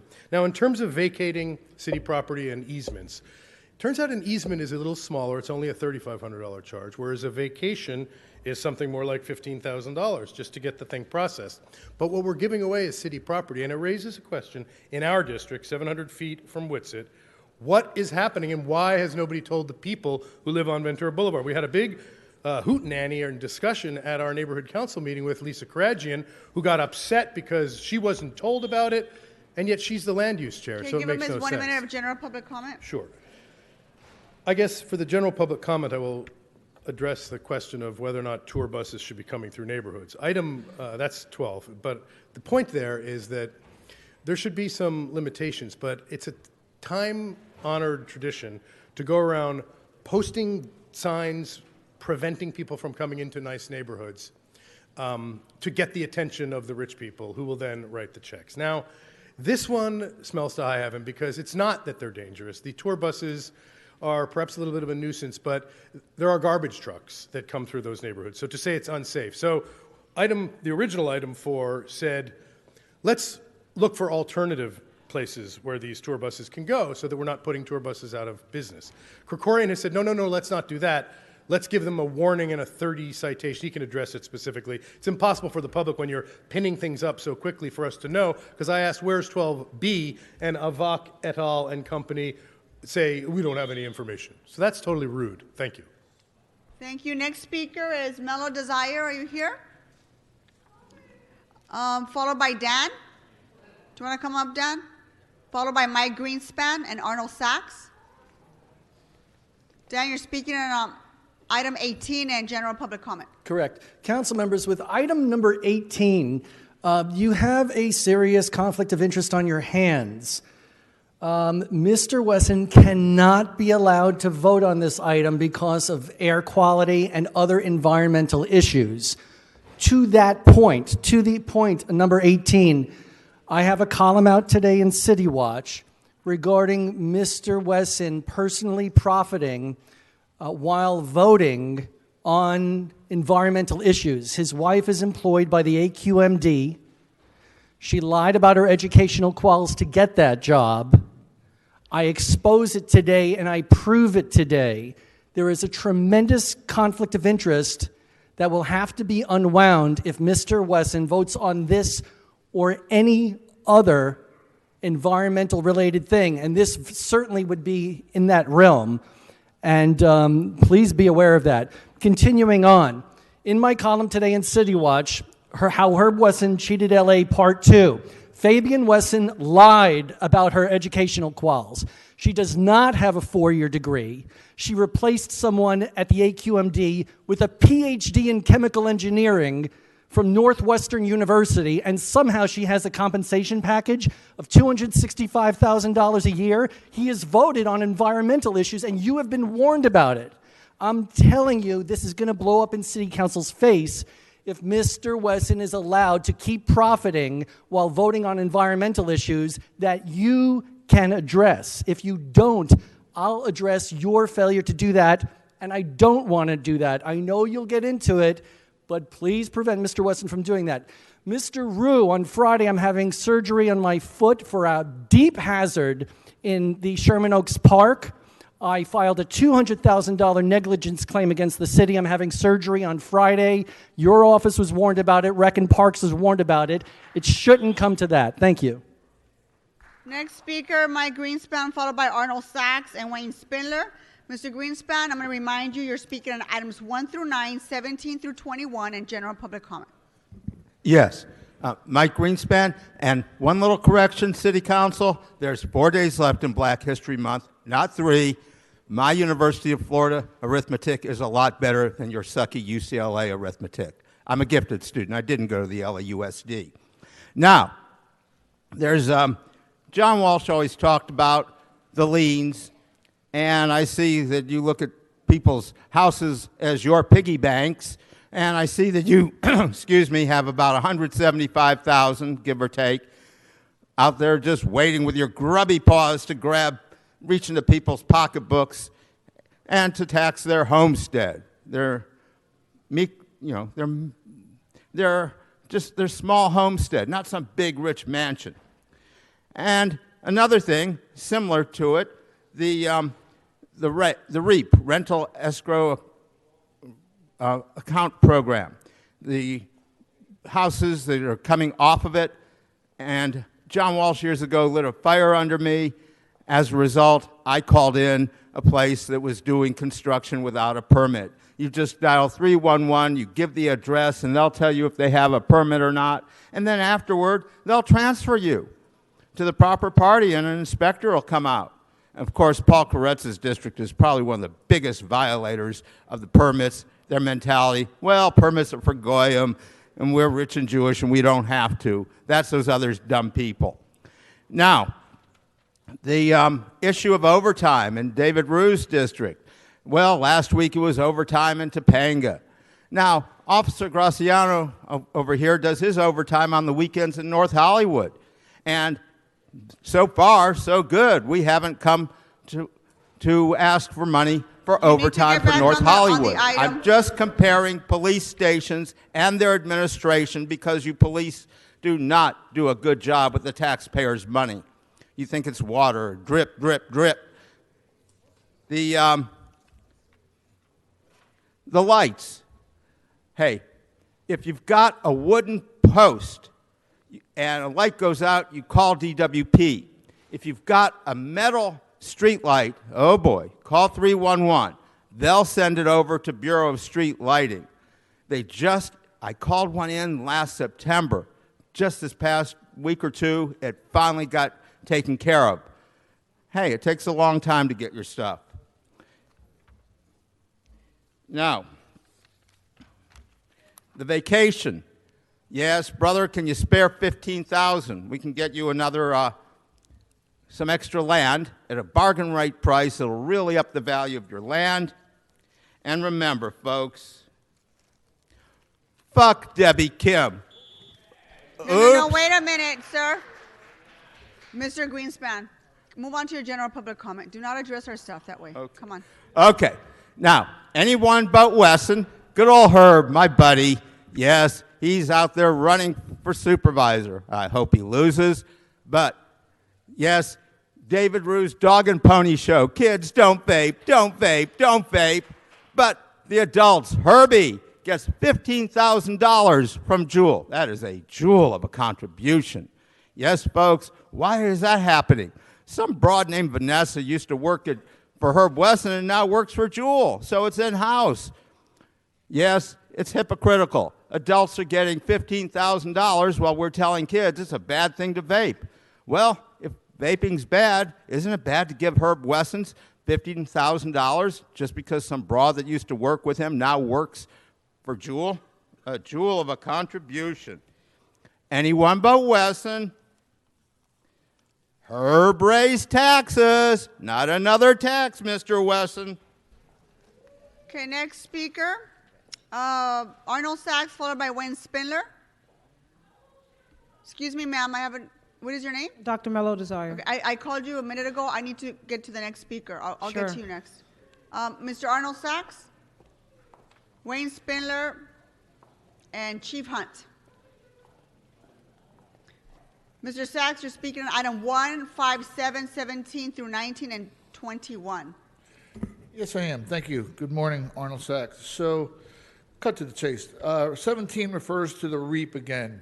So I was wondering, when you had CRA money, when the city council had CRA money, that's community redevelopment money, they didn't use any of it for rehabilitating any of these apartment buildings.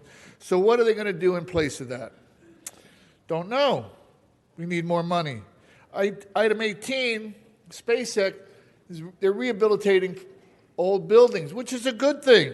As a matter of fact, maybe the county can consider rehabilitating the jail, moving 3 of the 4 floors at a time, putting them out in the country someplace, and I don't know, like an internment camp, and then rehabilitating the old jail. It's rehabilitation, Mr. City Attorney.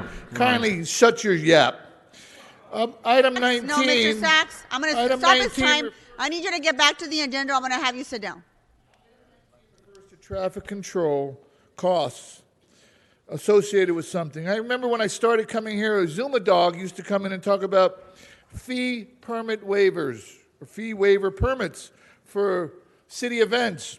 So I'm wondering who pays for the costs for the professional events that occur at like Staples Center and Dodger Stadium and the Coliseum and all the areas in the city that require traffic control, officers and police and ambulances.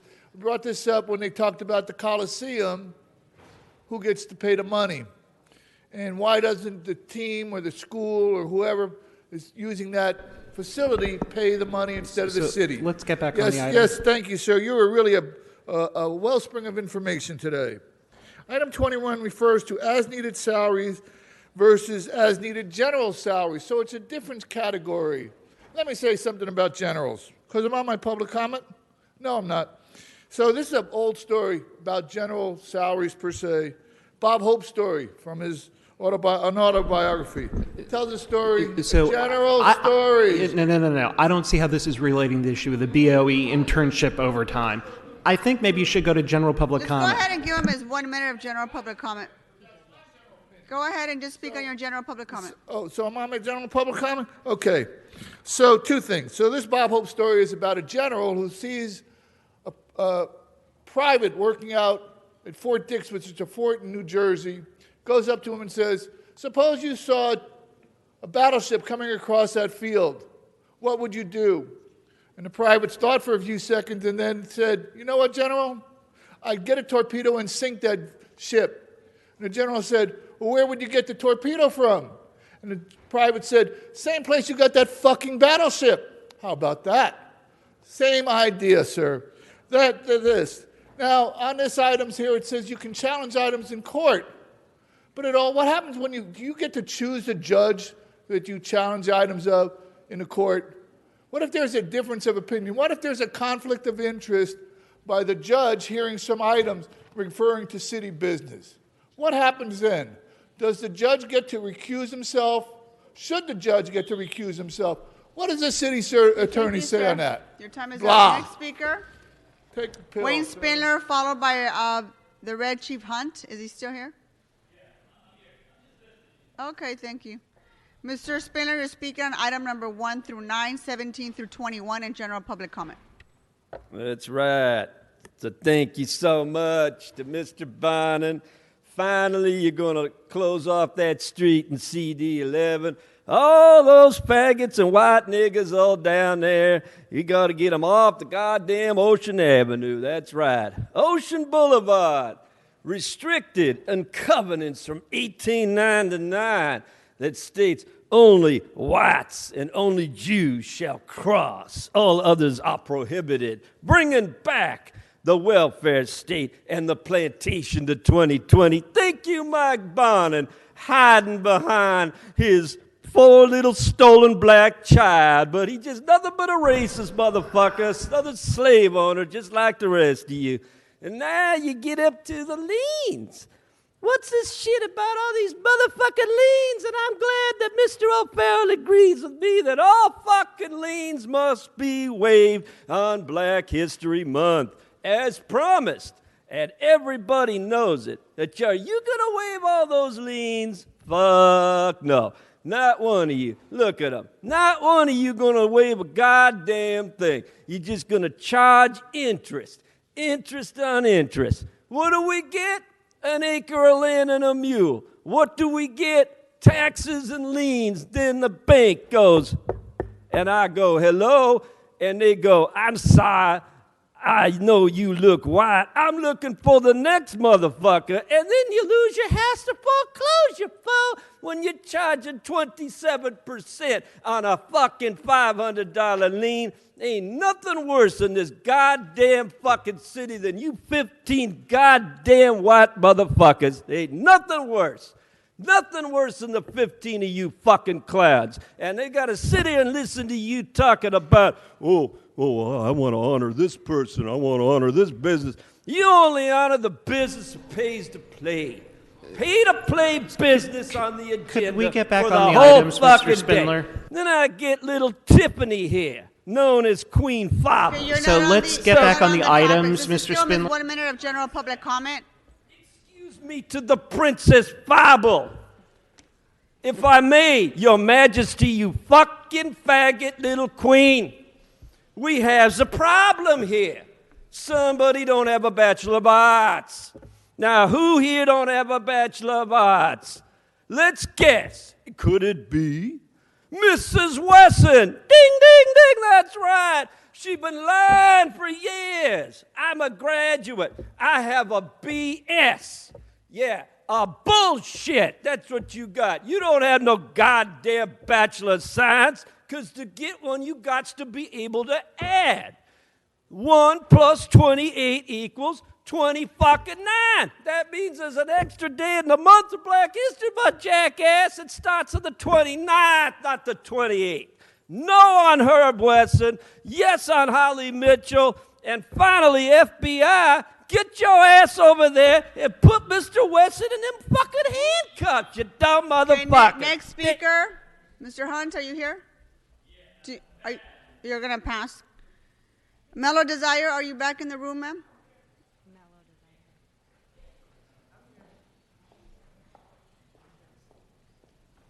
You signed up to speak on items 1 through 9, 17 through 21, and general public comment.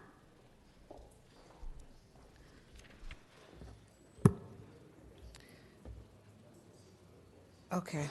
So there are two projects particularly I wanted to talk about that had with Marquise Harris Dawson and Bonin, particularly the CRDC bond that's supposed to be refunded. Fuck it. I'm getting tired of us getting gentrified in South LA.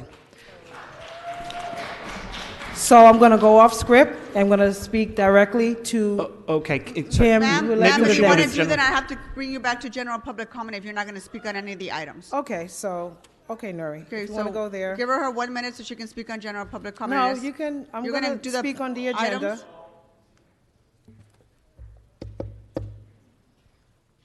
Go ahead and speak on Can the I items. get my time back? I'm going to speak on Mr. 10. Spindler, You had stop already began shouting. to speak, so go ahead and give her 2 minutes for her comments, for her items, and then your 1 minute of general public comment. Go ahead. Okay, so there is funding that you're actually returning for District 2, which is also CD8. Okay, so give me 30 seconds to find this resolution. Here we go. All right.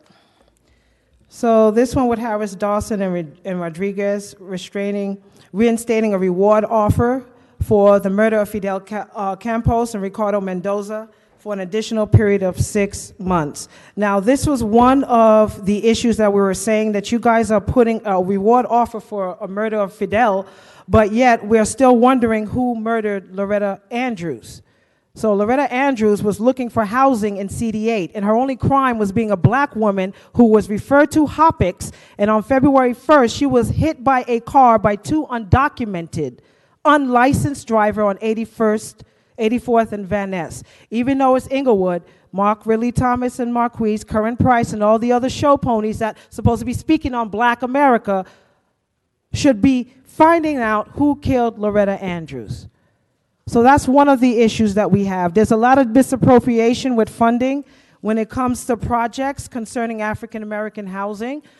And anytime that I speak on topic, because we're out there dying while you sit behind a goddamn desk and you teach your kids how to go over their own government rather than working with their same classmates and learning how to constitute. So, I'm sorry, but yeah, we'll have to City Attorney, I don't know what your name is, but I would appreciate it. I got 21 seconds left. Yeah, but you So got to speak you're off on topic. the items that you signed up to speak for. Topic. Why don't we just send you to general public comment? Yeah, because you let's do obviously that. want to talk about Let's do something that, off the Paleface. agenda, which Go is ahead. fine, but you have to do 10 general seconds, public. excuse me, stop talking and give me my 1 minute, please. There you go. 1 minute. Go ahead. So on Western and 60th, you have NBC that's shooting World of Dance. Film LA not once notified the community that they were coming. They started February 15th. Their last day of shooting is February 27th. Any tickets for our black kids? No. Any participation? We have a lot of good dancers in South LA. If you didn't know, we are good in dancing, right? Right? So can we be part of this Jennifer Lopez multi-million-dollar show that you decided to shoot on a 100,000 square foot facility that Marquise Harris Dawson got paid for, right? It's for housing, not for filming fees. So why the community is not involved in NBC's World of Dance when you got Maxwell Harris, who's the producer of World of Dance, didn't even notify the community. We are tired of you guys railroading us. Black people can read, write, and we're smarter than you. And our sons and daughters are going to work over you, not under you. So get your shit together, Marquise Harris Dawson. All right, that concludes general comment speakers. I'm sorry, general multiple card speakers. Let's go ahead. No, Miss McAllister, hold on for just a second. We're going to get to you. I need you to sit down and not disrupt this meeting. Thank you. We're going to move on to items 18. Item 18, Mr. Buscaino. Thank you, Madam President. Let's bring us back to regular programming here. This is an exciting item, colleagues. We are talking building a spaceship to go to Mars. Now, today, before us, is a lease agreement that will allow SpaceX to move into berth 240 at the Port of LA, an 18-acre former Southwest Marine terminal where actually my Uncle Joe once built ships that were built during the war. Now, despite this port's ongoing marketing efforts, the site has sat vacant for over a decade now. And this lease was approved unanimously by the port commissioners and the public at the Harbor Commission meeting last Thursday, February 20th. Here at this site, upon approval, SpaceX will be conducting engineering, manufacturing, production development on the largest rocket ever known to man, the Starship. It's crazy that here we are in 2020 preparing ourselves to send people to Mars, and it's going to happen in our own backyard in San Pedro. The addition of SpaceX to the Port of Los Angeles is creating a new floodgate of our economy, a landing pad for innovation. This is the perfect trifecta. I've always said we're investing in the San Pedro public market, $150 million of amenities, outdoor amphitheater, retail, restaurants.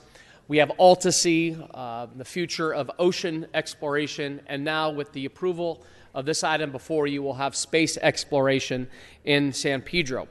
The hundreds of research development jobs and engineering and trade jobs at SpaceX will be added as a catalyst of our ongoing economic development efforts in the region. As I told Mr. Krikorian yesterday, thanks to our community plan update, we have 1,000 housing units being built, already planned in the downtown San Pedro area.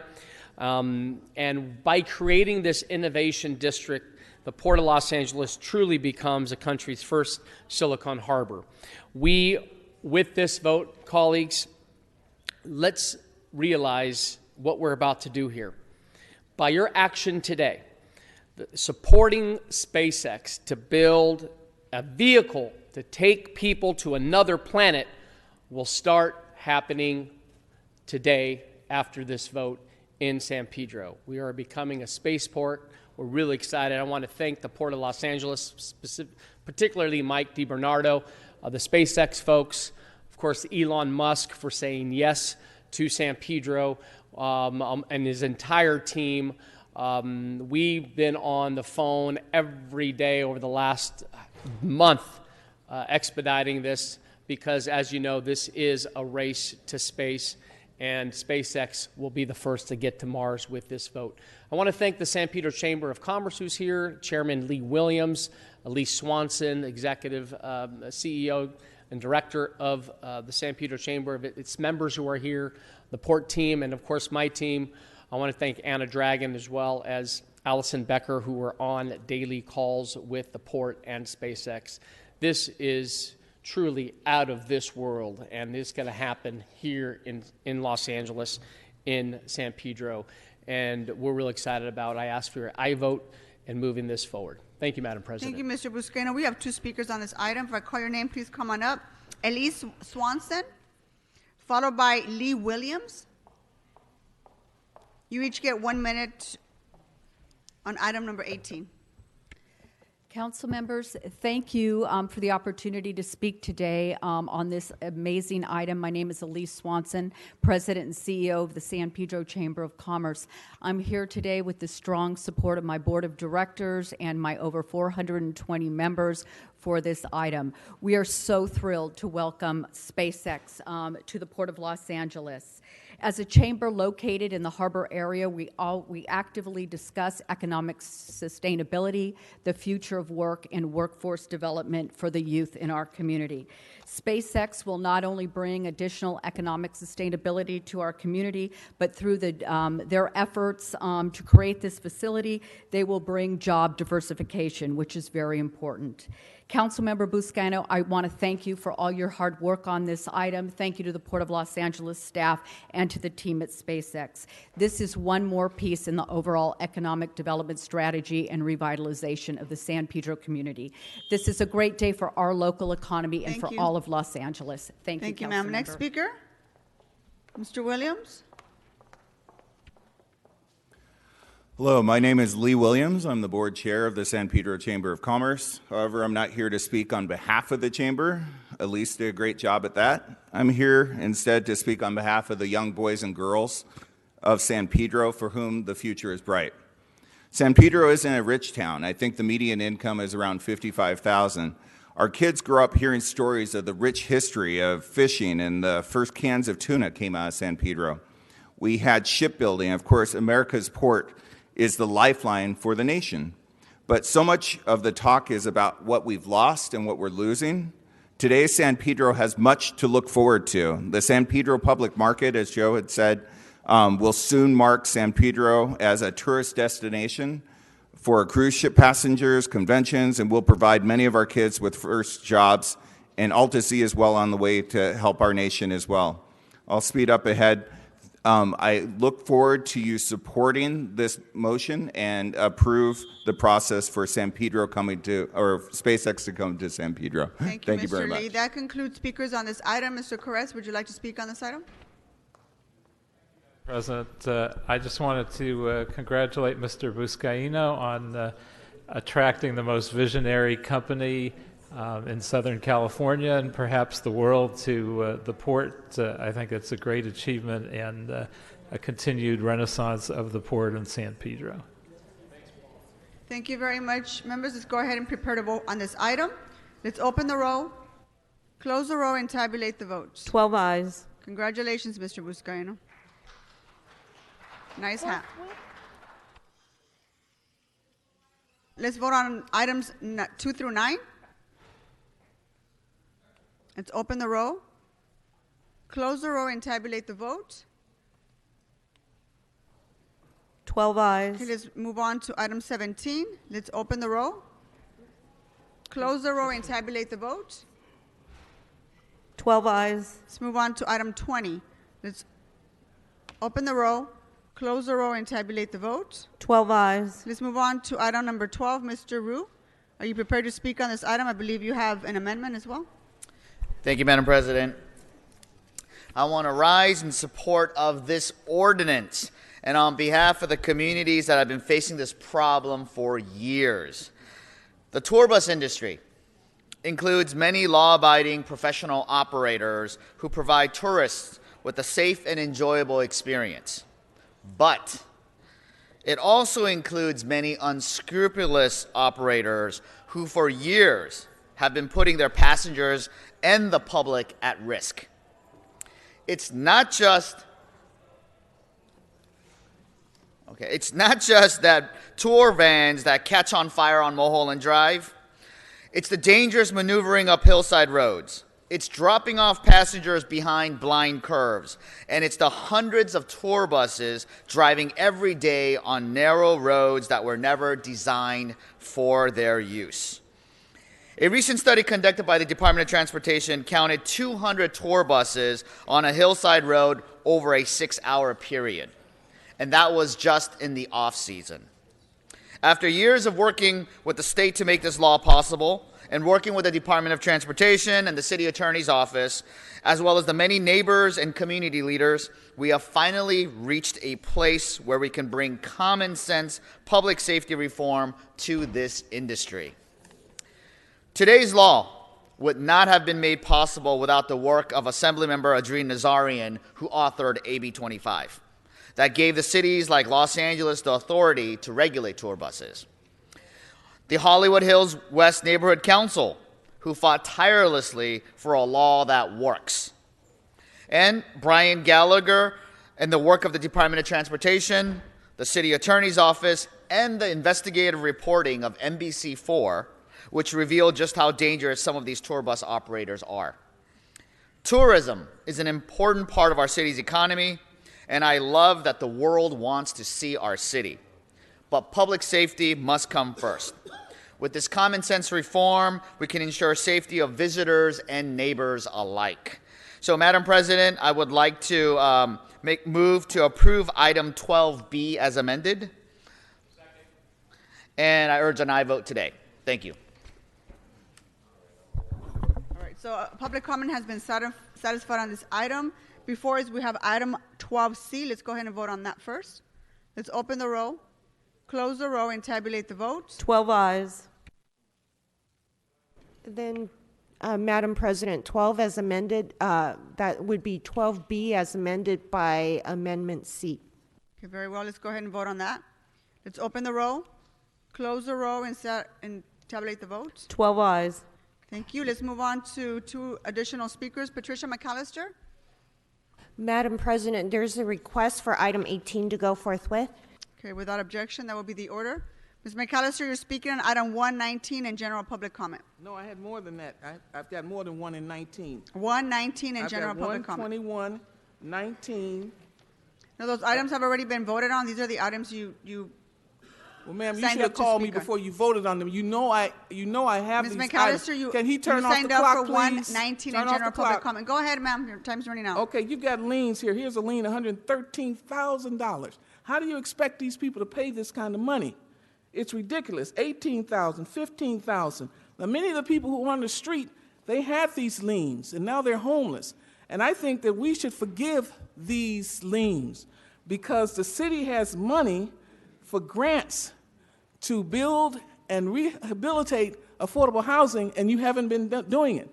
Under the HOME program, HOME, that was to rebuild, and President Trump stopped it. We don't have that HOME grant money anymore.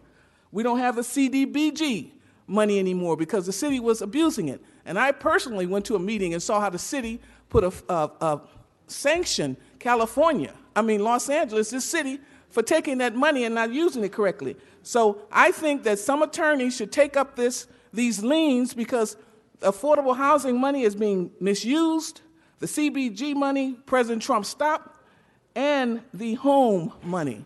Okay, and I have proof about this HOME money. I was telling people I was going to tell them about all the home housing. I'm going to tell you how that home housing has been misused, and I believe many of it was embezzled. But President Trump has wind of it, and he cut it off. So you guys can't use it anymore, and that's a shame. He cut it off because you weren't using it for its purpose. Okay? That's why we have all of these people on the street. Now, I want to start calling African Americans Negroes. Because these Africans and other blacks are coming from other countries and they're saying they're African American. Speak on the items that you For instance, I wanted to find out how many homeless African Americans we have, and I'm talking about my people, descendants of slaves, and you know what they categorize my people now? It's black and African American, and you put all of these foreigners in with us. You will not find a group of foreigners on Skid Row. You won't find them on the street. So we're foundational black Americans, and I want to use the term Negro. Ms. They're not McAllister, going to call themselves Negroes. did you want to speak on item 21? We continued that item to tomorrow, but do you want to speak on it now since you signed up for it? Thank you, ma'am, because I know I was right. Item 21, that's the one on internship programs. When I graduated from Chicago State University, cum laude in computer science, I didn't owe any money because I got scholarships, okay, and they allowed me to teach in pilot programs. And but when I graduated, I wanted an internship, and they didn't give it to African American women. So here's the deal. The students we have in this city, there are 400,000. There are 500,000 in LAUSD. 400,000 are illegal aliens, Hispanics, Latinos, Asians, and Filipinos. So these internships are going to them. And Herb Wesson didn't do it. But I knew when you got in there, Madam President, that just about everything you do is going to be to help these illegal aliens. Because you're supposed to. You're helping your people. We're the only people that don't help ours. We're going to change that, though. That's going to change. Either you're going to help your people or we're going to stop electing you. As simple as that. Don't vote for Herb Wesson. Go ahead and you have your general public comment. Now, what upsets me is we have an accountant, not an accountant, excuse me, our controller is not an accountant. He is a lawyer. Koretz, he has a degree in history, and he's running for the controller's office. If you see his name on the ballot, Koretz, don't vote for him. He's running for a controller. He has no experience and no degrees. Now, I have the city charter right here. I printed it out. The city charter says the controller shall be the auditor and general accountant of the city and shall exercise a general supervision over the accounts of all offices. The controller we have now, Galperin, he's not supposed to be there. Anybody who wins that election to be the controller, if they're not an accountant, they have to go back. So I'm saying I'm going to get this change, this charter. This should be a salaried position, not an elected official. Thank you. Let's go ahead and hear from Susan Rocha. Are you here? Mr. City Attorney, we've satisfied public comment for item 21. Thank you, Madam Continue President. tomorrow. Good name morning. is You're speaking on item 1 in general public comment. Okay. My name is Susan Rocha. I speak for the innocent. I'm talking about justice reform. I was prosecuted by Divine Savior Catholic Church for a crime I did not commit.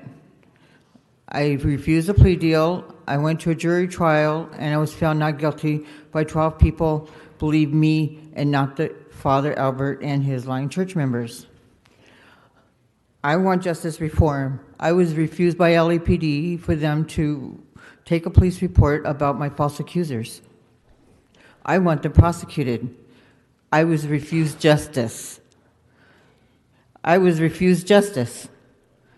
They wouldn't let me write a police report on my false accusers. Now the poster boy for false accusers is Jesse Smollett. But something needs to be changed where false accusers are prosecuted for writing false police reports because it is a crime. Innocent deserve justice. Thank you, Ms. Rocha. That sounded like your general public comment. Did you actually want to speak on item number 1? That's what you signed up for? I don't know. What was item number 1? You signed up for it?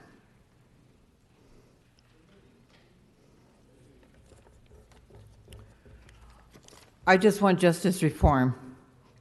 I want fair justices. Okay, you already spoke for, you Thank just you. made general public comment, so now I need you to speak on the item that you signed up to speak on. Okay, I don't know what that item is. Okay, well, thank you, ma'am. But something needs to be done because the innocent need a voice. Your time is up, thank you. Members, let's go ahead and vote on items number 1 and 19.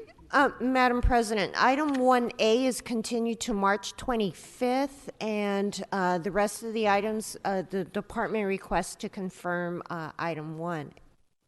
So you, council can vote on So one. let's go ahead and vote on the remaining balance. Yes. Item number 1 and 19, let's open the roll. Close the roll and tabulate the votes. 12 ayes. Okay, let's move on to general public comment. If I call your name, come on up. Spencer Lyons. Mr. Lyons, are you here? Virginia Escamilla. Followed by Charles Smith and Bernice Sanders. Good afternoon. Good afternoon. My name is Virginia Escamilla, a constituent of CD14, and I volunteer with the American Cancer Society Cancer Action Network, and a member of the LA Families Fighting Flavored Tobacco Coalition. Thank you for the work that you are doing to end the sale of flavored tobacco. As a parent, I am deeply concerned about the number of youth using e-cigarettes. Flavored tobacco is driving the absurd increase. The tobacco industry is using flavors to target our youth and their health, and you know this. We need to get rid of all flavored tobacco products. Exempting menthol, hookah, and adult-only tobacco shops leaves many young people at risk. Smoking is the #1 cause of preventable premature death in the U.S., and preventing youth from starting is one of the most important public health actions that you can take. I urge you to support a comprehensive ordinance to end the sale of all flavored tobacco products without exemptions in the city of LA. Thank you. Thank you, Mr. Smith. Also want to call John Scudder. Are you here? John Scudder. Okay, good afternoon. Go ahead. Good afternoon. I'm Charlie Smith. I'm a constituent in District 12, a volunteer with the American Cancer Society Cancer Action Network and LA Families Fighting Flavored Tobacco Coalition. I applaud the city for protecting youth from the dangers of flavored tobacco. I urge you to pass an ordinance that ends the sale of all flavored tobacco products. Please don't make exceptions for the sale of menthol for hookah or for tobacco shops. Those exemptions will weaken the ordinance, creating loopholes for young people to access flavored tobacco products that can lead to a lifetime of addiction. The tobacco companies use menthol in cigarettes to mask the harshness, making it easier for first-time users, more children, to become addicted. And hookah, precisely because it is now recently available in a variety of flavors, has been gaining popularity among adults. Thank you. I urge end flavored tobacco and menthol. Sir. Thank you. The next speaker, Bernie Sanders, followed by Mujeres de la Tierra and Antonia Ramirez. Good afternoon. I'm Bernie Sanders, and I'm a constituent of District 8, and I'm a volunteer. I'm a volunteer with the American Cancer Society Cancer Action Network, and a member of the LA Families Fighting Flavored Tobacco. I'm really here. I wanted to talk about the menthol cigarettes that the tobacco industry has perpetrated on African Americans, and it was targeted especially for African Americans.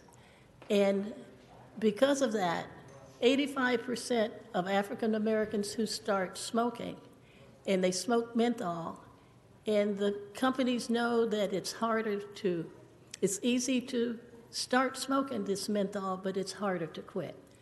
And we thank you for this ordinance, but we would appreciate if, when you're thinking about it, menthol. Thank you very much. John, are you back? John Scudder? Yeah, Scudder. Mr. Scudder, you want to come on up? I called you earlier. Mujeres de la Tierra, are you here? I need you to come on up. Mr. Scudder, go ahead.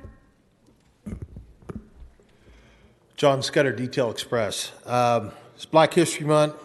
I'm a minority, disabled veteran-owned business. I'm the only mobile coffee cart in downtown LA. I'm still here trying to get the changes and amendments with the new vending law that came out of Price's office. Kokorian, I sell in your district. I'd love to talk to you. City Attorney, I'd love to talk to you too. So I brought my coffee cart to court. It's outside, across the street there. Please come talk to me. I have the paperwork. I can show you where you guys are discriminating against disabled veterans. You did not write in the veteran amendments with the city business license exemption and the state exemption on the salesperson's license. The city cannot override the state, except you guys are making that a requirement. Please come talk to me. I've already met with the chiefs of public works, the chief of the county, and you guys did not change anything with the county. Thank you very much. I'm outside. Coffee on me. Thank you very Coffee much. Express. Mujeres de la Tierra, followed by Ms. Ramirez. Now, just get your name for the record. Teresa Villegas, Chair for Mujeres de la Tierra, and I'm here with our Executive Director, Irma Munoz. and with our staff, Paola Machan, Paola de la Cruz, and our intern, Ana Aldalco. Excuse me.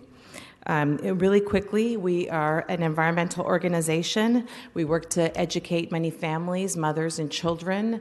We've been around for 15 years, celebrating our quinceañera this year.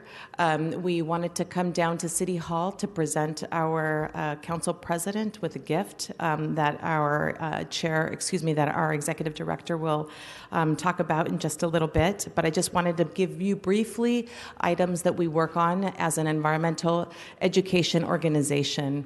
We work with many groups throughout the city of Los Angeles. We realize that many constituents learn in different ways, and we promote and do a whole production called Telenovelas in the Park. We've done them in San Fernando Valley, in the city of in the LA Library, and we've done it also in the city of in Long Beach. I'm going to turn this over to Irma Munoz, who can speak a little bit more. Thank you. Okay, I don't have any of you down to speak. I just have the organization. So when you're done, I need you guys to go back and just fill out a card. Okay. We just filled it out under general comment. Not individually, just as an organization. Okay. Yeah. You want to come on up? Next speaker. State your name, please. Irma Munoz with Mujeres de la Tierra. Wow, I hadn't been here for a bit. It's amazing. We want to present, we are very proud, Councilwoman President Nury Martinez, that you are the luchadora for the city of Los Angeles, that you are a history maker, a healer of La Madre Tierra, a true powerhouse, an inspiration to us all. You're a beautiful, bold mujer, and an honor of being such an inspiration to all of us. There's one thing that I always wear because it's a battle, and it's hard, and it's tough. So we brought you a beautiful rebozo, which we call the modern-day superwoman's cape, and we'd like to present it to you and hopefully put it on you, and we hope that you use it to give you strength and courage and wisdom and the continued power that you're going to need as you move forward. Thank you as very Latinas, much. we're very proud of the position that you hold. Thank you. And that we work and we want to stand with you and walk with you as you move forward to Thank you improve very much. and beautify the city. So Thank you for the here's kind your words. I rebozo. love it. Gracias. Thank you, ladies. Next speaker, Antonia Ramirez. Ms. Ramirez, you're going to speak on general public comment this afternoon. Go Let ahead. us not lose sight of the monumental crisis that these fucking Democrats and the elite satanic Zionist Jews engineered in LA and America. That being that they pin all the races against each other, like high crimes, crimes against all women, drugs, opiates, runaway theft, i.e. criminal rings robbing storage units, and your child sex trafficking, elder abuse, chronic poverty and homelessness, and your Holocaust epidemic. Do not re-elect Mark Ridley Thomas, the bogus homeless task force czar, and do not vote re-elect Herb Wesson and nor Jackie Lacey. Moreover, we have high crimes in the Music Center, the Grand Park, and La Placita. We are overrun with homeless, violent, junkie predators, i.e. your Skid Row niggers, your white trash junkies, your Chango Latino wetbacks, and your gangbanging pigs, pigs, pussies, and thieves. 90% of your homeless males are violent. Hate-mongering faggots, trannies, bisexuals, Your time is up, and Ms. Ramirez. lesbos. Thank you, Mr. Kokorian. Ms. Ramirez, your time is up. I'm sure you want to comment on this, Mr. Kokorian. Thank you very much, Madam President. I just feel like, because I look around the chambers and I see families who are here waiting to hear adjournments in memory of their loved ones, I see visitors to council who haven't been with us before, and I feel the need to apologize to all of them for the behavior of a select few people who come down here and under the Ms. guise McAllister, and do not interrupt this excuse meeting. of their freedom of speech, a handful of people out of the 4 million people who live here in our great city come here and spew the most vile profanity, racism, sexism, and other things and abuse their rights. And so to the families that are here, to our visitors who are here actually to conduct the business of the city and to speak to their council and to participate in their governance, on behalf of all of the council, I just want to apologize to you for having to be subjected to so much foul lack of decorum, a lack of civility, lack of basic decency. So I want to apologize to all of you for that. I just wanted Mr. Sachs to continue to disrupt this meeting. Okay, and you're Mr. still Sachs, doing so. I want to ask you, Mr. Sachs, stop interrupting this meeting, please. Madam Clerk, that concludes general public comment for the day. What do we have before us now? Motions, council has motions for posting and referral. Posted and referred. Members, are there any announcements? Seeing none, can we all rise for adjourning motions, including members of our public?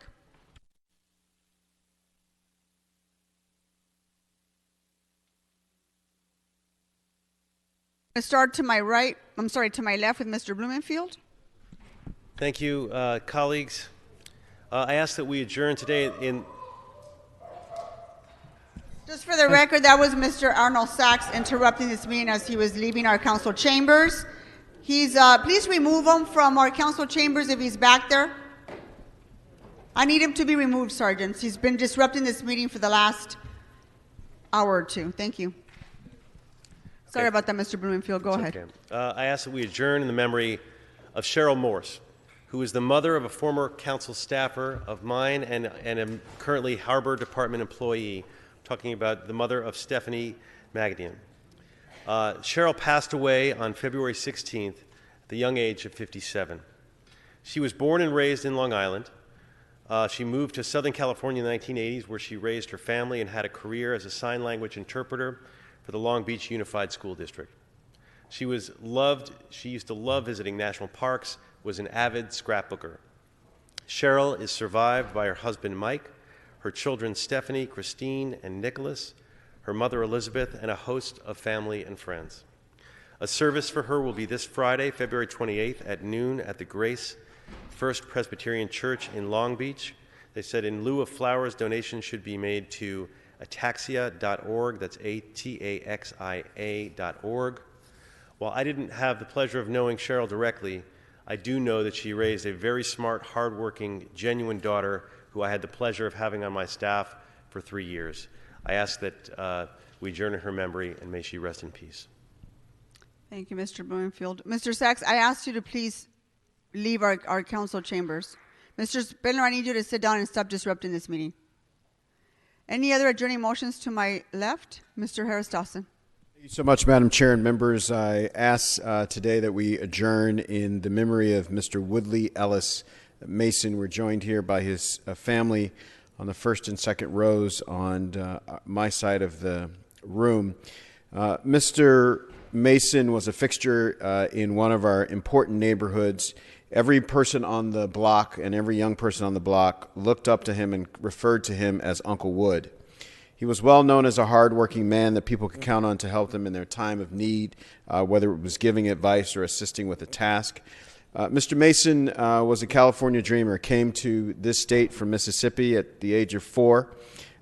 He was the oldest and only son of Mr. Woodrow Mason and Annie Ruth Mason. After moving to Los Angeles, he became very active in recreational activities at our own Dinker Park. Mr. Mason attended schools in our community, 36 Elementary School, Fauché Junior High School, Manual Arts High School, and Belmont High School. He received many awards for track and field while in high school, later attended El Camino College, matriculated there, and worked for one of our most important institutions in Southern California, Kaiser Permanente, for over 20 years.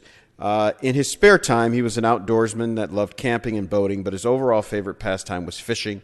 He'd often go fishing with his nephews, Brandon, and brothers Melvin and Reginald. A big Oakland and Los Angeles Raider fan who loved oldies and could be found sitting on the block providing atmosphere there on 37th Street since the early 1970s. We lost him late last year. In October, the memorial service was filled to the gills with community members, folks you work with, and obviously family members. He will be deeply, deeply missed, and he, I think, would be proud to see his beautiful and strong family here recognizing the gift that he was to all of us and to each of you and to our great city of Los Angeles. Thank you all so much, and may he rest in peace. Thank you, Mr. Harris Dawson. Our condolences to the family. Thank you for being here. Any adjourning motions to my right? Mr. Kokori.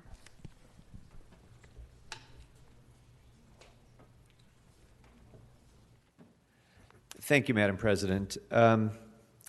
Members, in the years since the Great Recession, as we've been restoring services, probably all of us have heard from our constituents that one of the most important things that this city needs is more park rangers.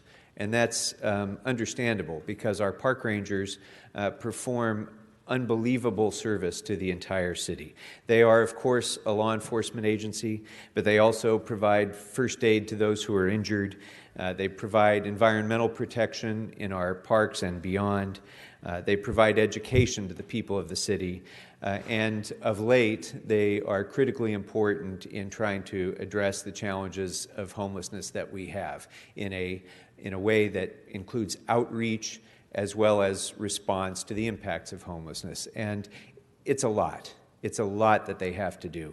But they do it with professionalism, and they do it with amazing care and commitment. And there was no one who was more emblematic of that and more a personification of the extraordinary ethic that our park rangers have than Captain Albert Torres. And when he passed in October, Mr. Cedillo and Mr. O'Farrell and Mr. Blumenfield, Ms. Rodriguez, adjourned this council in his memory. But at that time, of course, his family was still dealing with the grief of the shocking and sudden loss. And so I thought it would be appropriate that we ask his family, both his actual family and his park ranger family, to join us as we recognize the extraordinary service that Albert Torres provided to all of us in this city. He continued to provide service right up until his passing. In fact, he fell ill while he was trying to keep people safe in this, during the Saddlebridge fire, making sure that San Fernando Valley residents and others were made safe. And it was in that context that he passed away doing what he had spent his life doing, his entire life, serving the people of this city. And so I wanted us to take another moment, as you see the pictures that are being broadcast on television and up on the boards of Albert Torres throughout his life.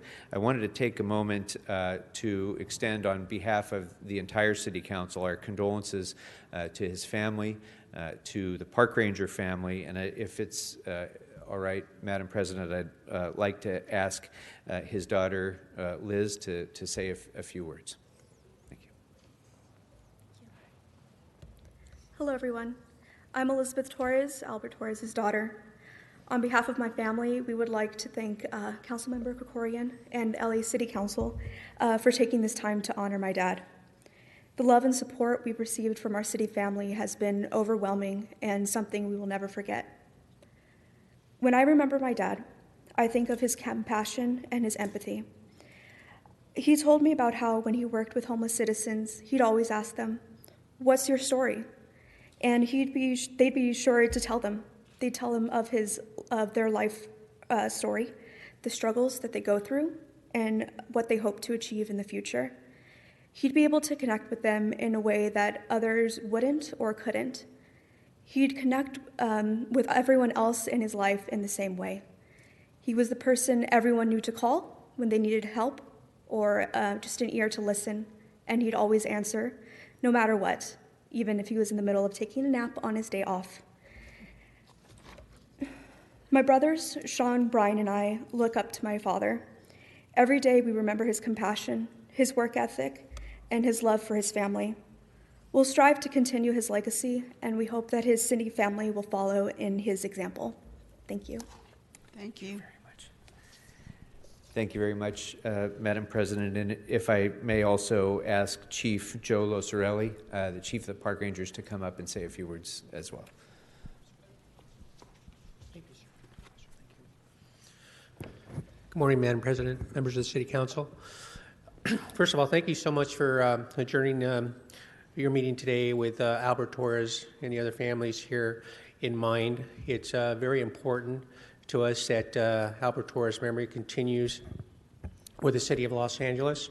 He provided 42 years of service for the City of LA, and 33 of those years were with the Park Ranger Division. Prior to that, he worked in the park systems.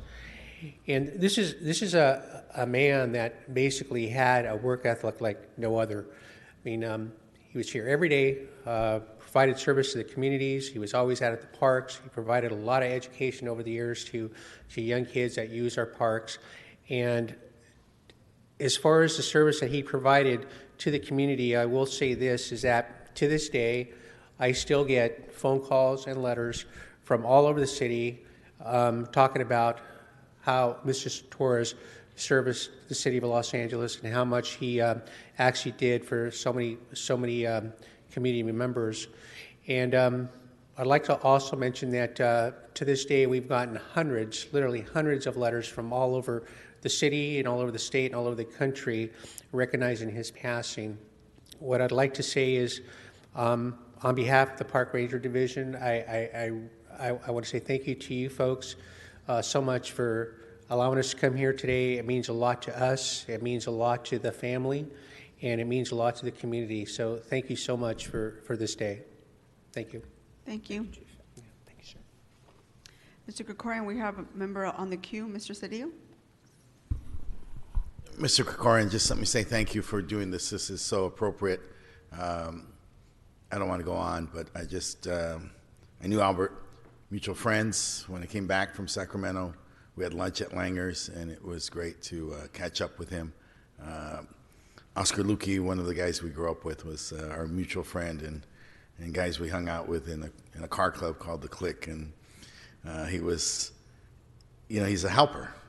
His very nature is to help people, and everything he did was about helping people and bringing people together and pulling resources together. And so he's a very special human being. He's well-liked. And like I said, it was great for me to come back and see somebody I knew as I grew up, and then to see him later as a leader in our city. And so I just want to thank you because this is so appropriate. Thank you, Mr. Cedillo. Ms. Rodriguez. Thank you. Thank you, Mr. Krikorian, for doing this. It was a shame that we understood how you weren't able to join us when we first adjourned in his memory, but I'm so glad to see you all here today. And he had such a wonderful tribute at the services, and it was just such an outpouring of members of the city family, members of the public, the community. There was such a huge presence of community members from all across the city, and I think it was just a very befitting and telling story about who he was, how he genuinely connected with people. And even to this day, there's not a day that goes by that my staff and I don't invoke his name and talk about the service that he provided, whether it was at Hanson Dam or at Sunland Park. And it was his compassion, it was his sincerity that he was able to connect with people and help us solve a lot of challenging problems. And so we miss him every day as well. And, we know what a void he left for the city family, for his colleagues, but he left a lasting legacy and one that we really all strive to achieve every day. So, our thoughts and prayers are still with you all, and know that his legacy lives on. And I know that we are doing a number of tributes. I know we're from the Ranger Station that's going to be named in his honor. I know in my district at Hanson Dam, we're looking forward to planting some of the native plants that were among his favorite. And we just, again, our love for him was immense. And so, we still send our condolences to you all. Thank you for sharing him with us for as many years as we were all blessed to have him. Thank you, Ms. Rodriguez. I just want to say, I hope you know and feel how much your father was loved by so many of us. That was very important to him. I know that he often did not like to be in the spotlight, but so often he was the spotlight because he made such a difference in all of our districts. This past December, I started the last phase of the Sepulveda Basin cleanup, and him and I launched that in August of last year. And I remember he was so focused and so determined to ensure that our unhoused population in the basin, which is almost 150 people, all had access to services, all had access to housing. That's something that him and I worked on. And as we concluded the last phase of the Sepulveda Basin cleanup, so many of us thought about, gosh, we wish that Ranger Torres was here to actually see that people were accessing services, and they were actually restoring the basin in his name. So along with what Ms. Rodriguez just mentioned, the number of naming celebrations and ceremonies we're going to be having, I'd like to also, we talked about a bench in his favorite part of the basin, which is the nature preserve, which is where he loved to spend so much of his time. Hopefully in the near future, all of us can have you back so you can see the different types of accolades. But not only that, the naming ceremonies are going to take place throughout the city in his name and in his honor. So that invitation is for all of you to join us. I think Ms. Rodriguez is having one, Mr. O'Farrell is doing one as well, and so on and so forth. So I hope you can join us in the number of celebrations we're going to be having in your father's name. Thank you, Mr. Krikorian, for doing this. Thank you, Madam President. We lost Albert Torres, of course, far too soon, but as Ms. Rodriguez, I think, so aptly pointed out, in every park and in every neighborhood of this city, his legacy continues to live on. And may we adjourn this meeting in his memory, but may we also be inspired by his example to continue to serve the people of Los Angeles. Thank you. May he rest in peace. That concludes our meeting. Our meeting is adjourned. Thank you.